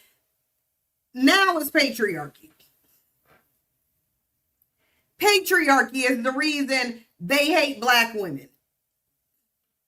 Patriarchy is the reason they went from the plantation to Jim Crow to fight for access to white women. Patriarchy is the reason they did that. Patriarchy is the reason they knew black women was being sexually exploited, but they still went and started sexually exploiting black women, i.e. pimping them out to men of no color. in Christianity to be patriarchs. So a lot of us have a hard time thinking about leadership and thinking about how that leadership comes out in fucked up ways. I.e., I want to be a patriarch like Father Abraham, therefore patriarchy is good. Patriarchy is not good. The system of domination for women is not good. But a lot of us buy into that. So I got a question I want to ask you. What's the How do question? we unlearn that? I think we unlearn that by listening to what he's saying. About what specifically? It's therapy. So we can go understand all of But it. listen, I want to be clear. Right now, we're talking about a system of power. Right. If you think interpersonally going to therapy is going to deconstruct the system of power, no. I don't think, I'm not saying But this is what right now, talking about trusted black women. There's a system I'm saying that goes against you. Right. Yes. I'm not don't go to the white therapy. No, but hold on. If we're talking about therapy, Let's talk about therapy. this is therapy. Yes. This is therapy. Yes. Looking like us, Yes. different ages, different experiences, us. It's gonna be ugly. It's not gonna be cute. We ain't professional therapists enough, but we are listening. Okay, listen. And I think that's the point where we You gotta have to stay there. right here is just listen. Stay there. Listen and find and wait for it. Cause sometimes it's just the listening. I think that's the whole part of this whole thing. Cause we don't listen because we live in this space of They not gonna have no solution. we are not the smartest people in the room. I think we'll step further than that. I think we're too ashamed to admit when we're wrong. And so when we go, so like when Trust, I'm gonna say something. Trustee, like, oh Lord, Trustee Cotton, credible writer, sociologist. She says we are smarter when we listen to black women, not because all black women are right, but because all black women deserve to be heard, right? And when we're so caught up in the process of listening is love. That's how we love black women, by listening to them, right? And again, everything they said isn't necessarily right, but they do deserve to be heard. So let me address that. Hold on, let me finish. Back it up. In doing so, we can help dismantle patriarchy because we're leading. They don't want to do that. Hold on, let me finish. We're leading with listening. And if we lead with listening, that means we're not listening so that we can respond. We're listening to understand, which means you might have to ask another question. If you speak, it is to ask another question, and not censor yourself, so you can get more information from the source. And so let's start out really quick with that patriarchy, because we keep saying patriarchy and you were saying it without centering yourself. And I think that that's really important, because I wouldn't know. I'll just be real. If me being, young nigga in the street, I wouldn't be. I wouldn't say young. When I was, I'm not saying now. I understand what it is now, but I'm saying when I was, I wouldn't hear somebody talk about dismantling patriarchy and be even attracted to the conversation or even know what that means, right? And so what I would like you to go a little bit deeper into what does that even mean? Because for me, the way I'm thinking about it is the way that we've been taught wrong about our power. Yes. That we are supposed to, that we have some sort of privilege in some situations, that we have a little bit more power than somebody else, and that we abuse that power. We use that power to try to control the situation in our favor, when we should be listening to other people, when we should be honoring their existence and centering their freedom, their liberation. You know what I'm saying? So what their experience. So what does that mean to y'all? What does that even mean to dismantle patriarchy? What is that? Why is it harmful? And I'm not putting that necessarily on you, but whoever wants to. What does that mean? Yeah. So when someone comes to you and they already know what you possess as a person, like, for example, like a lot of doctors. Once I feel like a lot of black men get higher education, a lot of people want to get treated like a bitch. That's the truth. Like, accolades, get treated like a bitch. Like, you want, like, take care of me. Yes, take care of me. Like, or like, like, I'm the prize. Oh, I'm the prize. I'm not talking rich and famous. You don't even got to be rich and famous. You going like for 12 years in academia. That language is what? Like a bitch. That's how they want to be treated. Some men want to be like that. But think about the way relative to patriarchy. And we're talking about now about censoring like black women and their experiences, and even the staying treated like. I'm not making that connection. Bitch to me is a servant. Men can be bitches. Women can, Right. Anybody can. But you're a man. Yeah, but so you being called a bitch is not the same as a woman being called a bitch, especially a black woman being called a bitch. I feel like the black women that listen to this, they gonna know what I'm talking about. Listen, that bio female might identify as a man, but he sure do think like a woman. He sure do. He think a lot like a woman. They're gonna know what I'm talking about. As long as we put, because I think it's important. I hear what you're saying. I see what you're saying. Yeah. I get it. What I think that it's important that we talk about all of it. Yes. This is what, like, we're speaking in this way. This is how the dismantling happens. Because the language and how we say things is very important. Sure. And that's what I'm saying. Okay.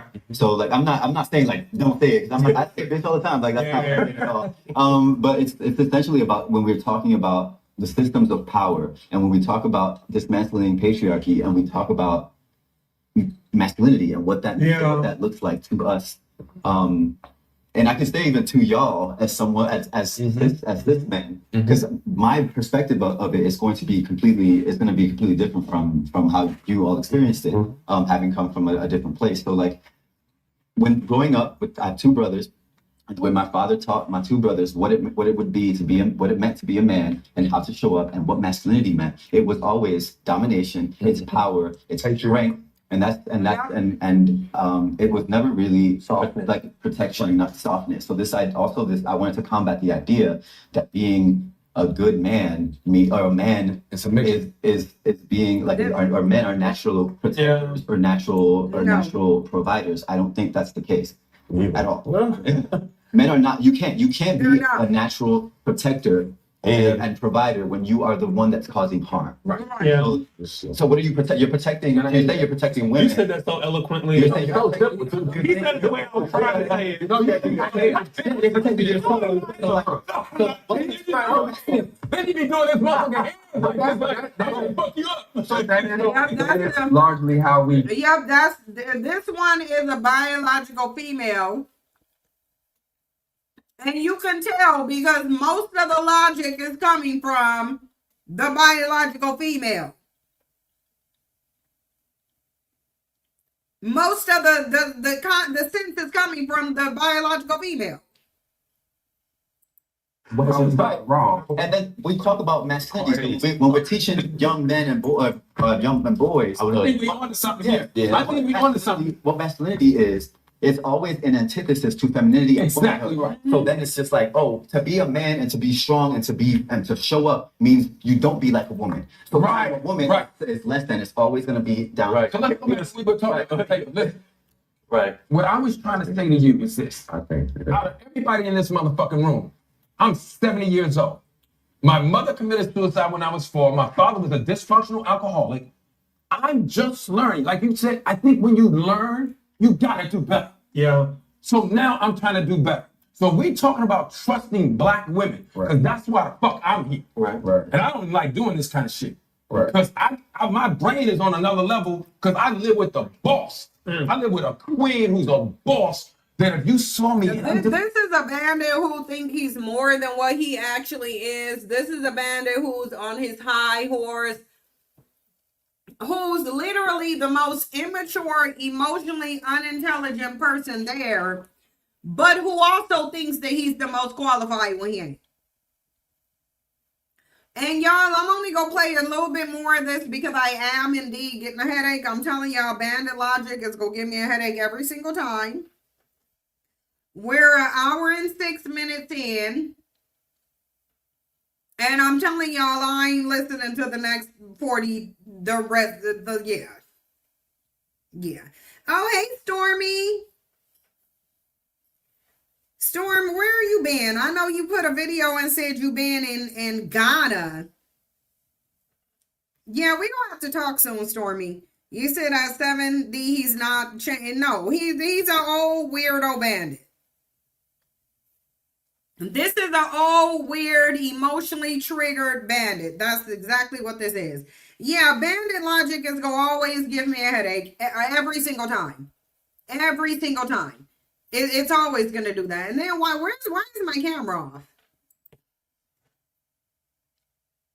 I turned my camera on, so I don't know why it would be off. It's good to see you here, though, Storm. I haven't seen you in a minute, and usually your stuff come up on my homepage, and I ain't seen you in a minute. But you was in them African waters. That's where you was at. You was in the motherland, wasn't you? Stormy was over there with the original dust. Is where you was at, Storm. I want to hear about it. I'm about to watch your video, but I want to hear about it too. Yeah, it's basically them stroking each other's week. Yeah, it is. It is. He's 70, close to 100, but the most immature one on here. The most immature one. This is where I should be getting off. I really should. Oh, Timmy, that's for the men. That don't apply to the women. The original dust comment applies only to the men. It does not apply to the women. When I'm saying that, it's a male thing that I'm talking about. And they are the original dust. They are. I want y'all to go subscribe to my Patreon because I'm going to leave this here because I'm getting a headache. I'll finish it. We can finish it tomorrow for the ones who want to, especially if you want to finish it on TikTok. We can absolutely finish it there. I'm willing to go over the rest of it tomorrow, but I'm not willing to do it now because I'm already getting a headache and I don't want the headache to turn into a migraine, and y'all know it will turn into a migraine.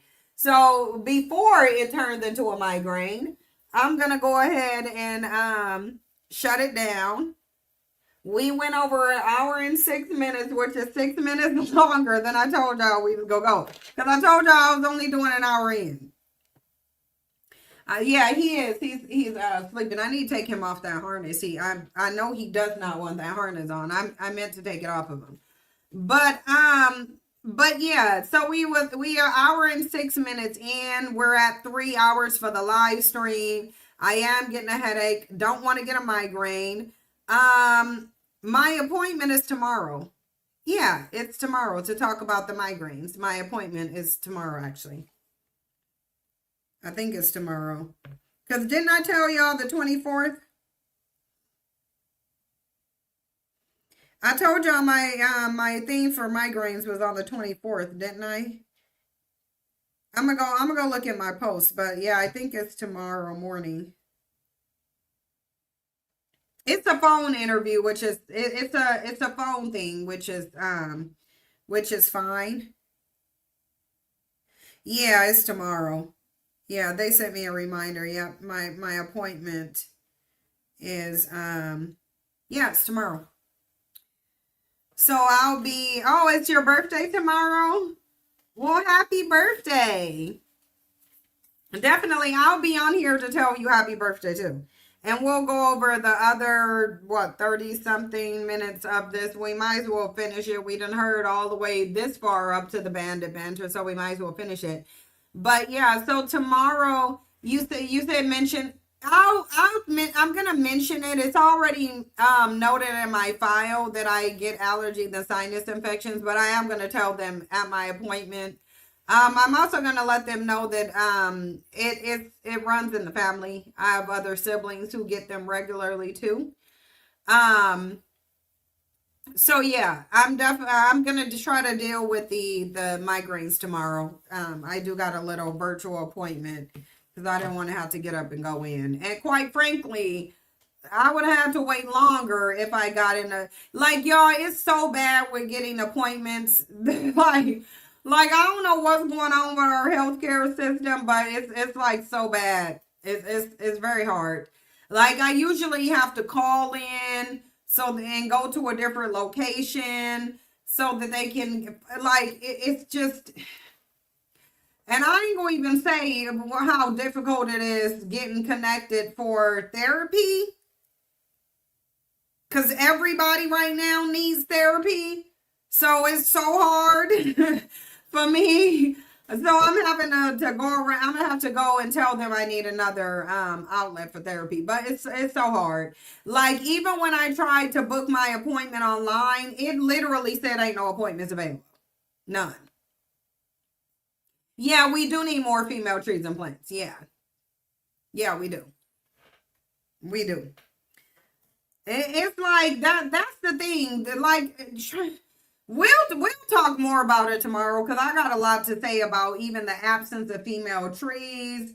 I'm probably gonna tell y'all about this dream that I had a while back. That's really, I'm thinking it was about right now or something in the future that's happening. And I had this dream some years ago, probably about like, when did I have this dream? Probably about 4 years ago. I'm gonna tell y'all what the dream was. I had it 4 years ago. I've kind of been hinting at it to y'all on Patreon because I've been telling y'all that it's looking like something they planning now was what was in one of my dreams. It really was. And I had this dream 4 years ago. So we'll start on Patreon tomorrow. I'll tell y'all about what my dream was, and then we'll go into the rest of this video. For y'all who are not subscribed on Patreon, the address is scrolling across the screen in the yellow, in the orange across the screen to get on Patreon. We will be doing this second half on Patreon for this because, like, y'all, the energy level is just insane. You said just this drinking bottle. Oh, this is the coldest. Look. This is, I told y'all about these cups. The coldest brand. To where really you will have ice in here overnight. My ice from 2 days ago just now melted. Like it just now melted from 2 days ago. But this is their Across the Universe one with the zodiac signs. Yeah, this is the Across the Universe one. They cheaper if you buy them on TikTok. I'm just gonna say that. It's cheaper. You get them for nearly like 50% less if you buy it on TikTok. But y'all, if y'all are not on my Patreon, please go subscribe. It's not a requirement for you to subscribe to my Patreon. It's only if you want the content. Because I know a lot of people get in my comment sections and they ask that I talk about certain, yeah, it's the zodiac ones. It doesn't have all the zodiac signs on it, but it is a zodiac one. It's they call it Across the Universe. But yeah, I'm telling y'all, if y'all go buy one of these, get it off of TikTok. Go find them under the coldest on TikTok. You will get them nearly like 50% cheaper. Or heavily, they're not the same price as they are on the website when they sell them on TikTok. Same stuff, just different pricing. So I got this off of, did I get this off of TikTok? No, I think I might have bought this one off of the website before I knew they were doing it on TikTok, but they have it on TikTok. But anyway, you only go on the Patreon because people keep asking me to talk about certain topics that I already talked about. It's on Patreon. like literally, y'all will be in my comment section of the public YouTube videos, and you'll be like, okay, will you talk about this? Did you comment on that? And yeah, usually the stuff that y'all are asking me to talk about, I've already talked about it. It's on Patreon. I do content regularly throughout the week on Patreon. I only come on YouTube on Fridays. The only reason why I'm on here on Monday is because I have to take a flight and we here. So over the weekend I couldn't. So I had to come on here and do it now because on the weekend I couldn't. But usually we only go live on Fridays. Usually the live streams on YouTube are Fridays. They are the most consistent on Fridays, and they will continue to be on Fridays as well. So if y'all want the regular weekly content, the everyday content, you would have to go do that on Patreon. I am going to tell y'all this dream tomorrow because it's been nagging at me. It's been nagging at me, and it's because I think it's like reflecting the current climate of what we in now. And y'all will know when it's actually one of two dreams. It's two dreams, actually. It's two dreams. I had them back to back, actually. And I think both of them are related. Although they weren't in order, I think no, they were in order. Yeah, no, they were in order.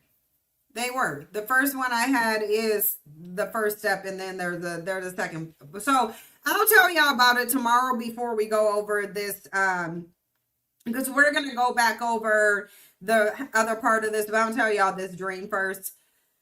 And so any of y'all who think y'all know how to interpret dreams, or if y'all pull if y'all do tarot, I might let y'all pull tarot on this dream. But anyway,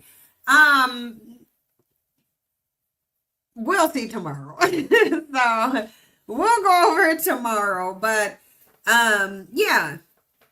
Oh, you just ordered the Across the Universe. Oh, I mean, they need to pay me to be an ambassador now. Like I ain't trying to have y'all go out there and get them no sales and they not paying. But it's a nice cup. But the cups are good.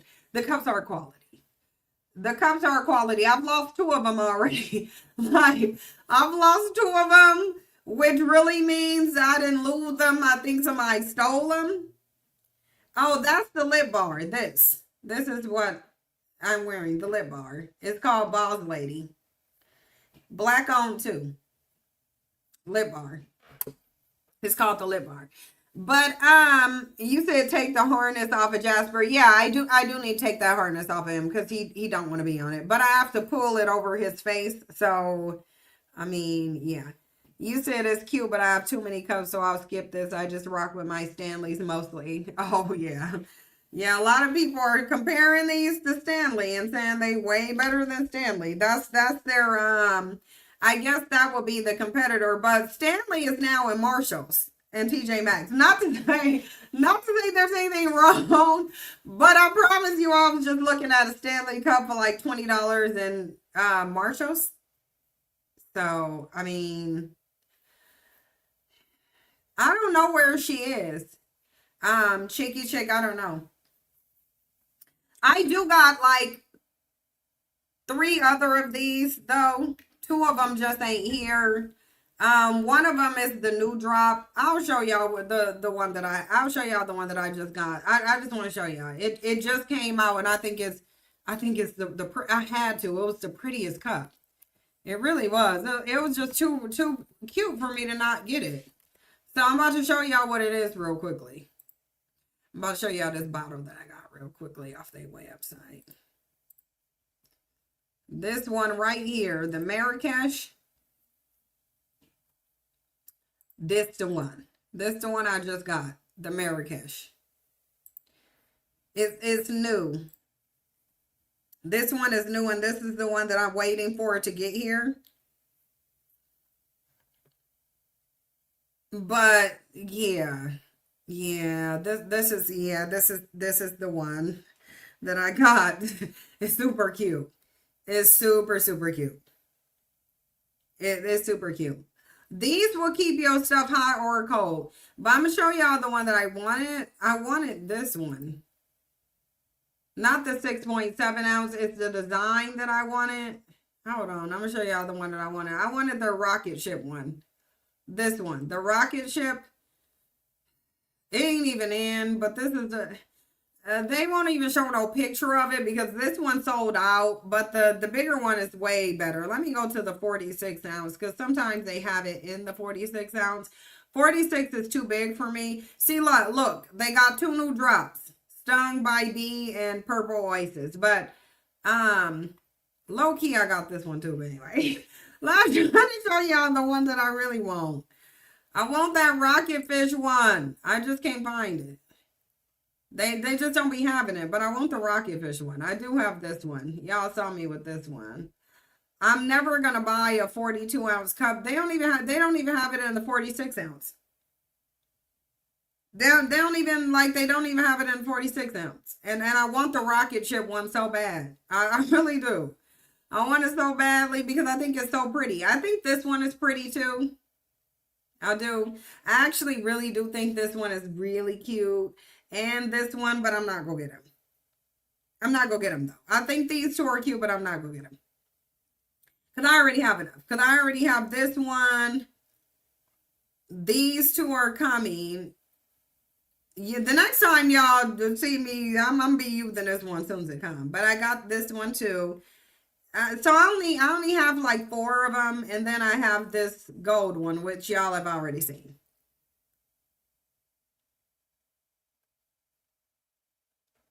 That's why I'm telling you, go. Oh, the black ladies, hers cost the same. This lady, hers is the same. This this is the same. Hers.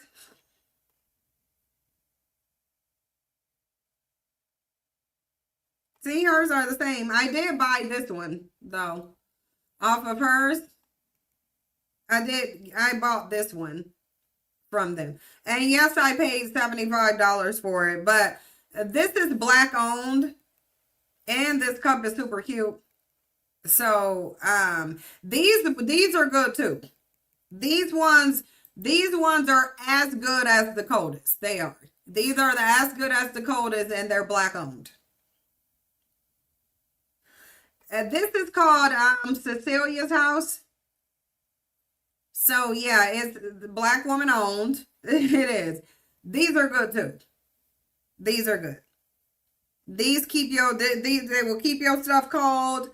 I have this gold one, and then I'll show y'all the 2 of hers that I bought. This gold one, and then y'all already saw this one. So I got this one and the gold one.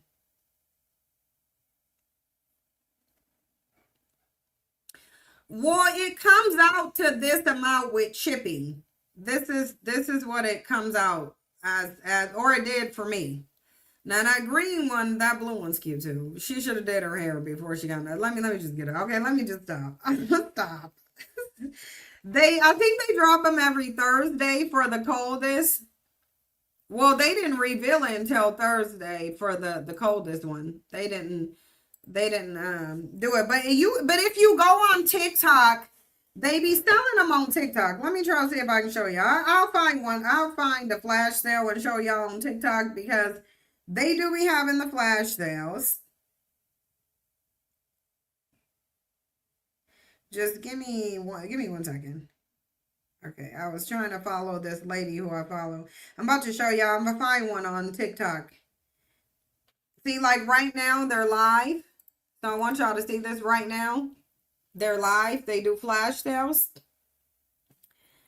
And so right now, she not like, I would have to go into the live to see what the flash sale is. But when you do them, if you go on TikTok while they're doing these, you can get them for like $30. You can get the cuts for like $30. Like, you really can. I want to see where she's doing it. Like, see, for this, she brought the price down to $47. So she brought the price down to $47, but some of them, depending on which ambassador you go to, they do them for like 30. They do them for like 30, $40. They do them for like 30, $40. So we gonna listen to this video tomorrow. It says men are not coming to save us. I just want us to watch it together. So I'm gonna send it to my thing.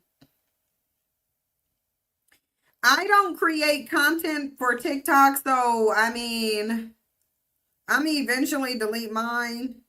But some of the sales be real good, I'm telling y'all. Some of the sales be real good.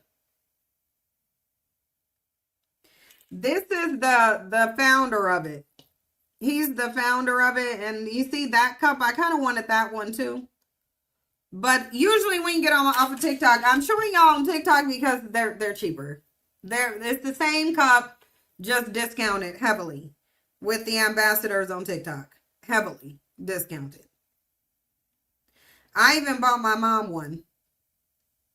I'm going to show y'all the one I got my mom. Hold on. I'll show y'all the one that I got for my mom. Because I did buy her one. if it's still on here. The one that I got her, I think is sold out too. And then when they sell out, you kind of got to get them just on the mystery bottle. And I got a mystery cup that I'm giving to my sister because I did get one of the mystery themes, but I was going to send it back. But then they just refunded me and said, you don't have to send it back. But this is the one I got for my mom. Because I wanted to get her one. So I got her this one. And this one is like really pretty too. This one is like, even beyond the pictures, the actual cup is like really, really pretty. But this is the one I got from my mom.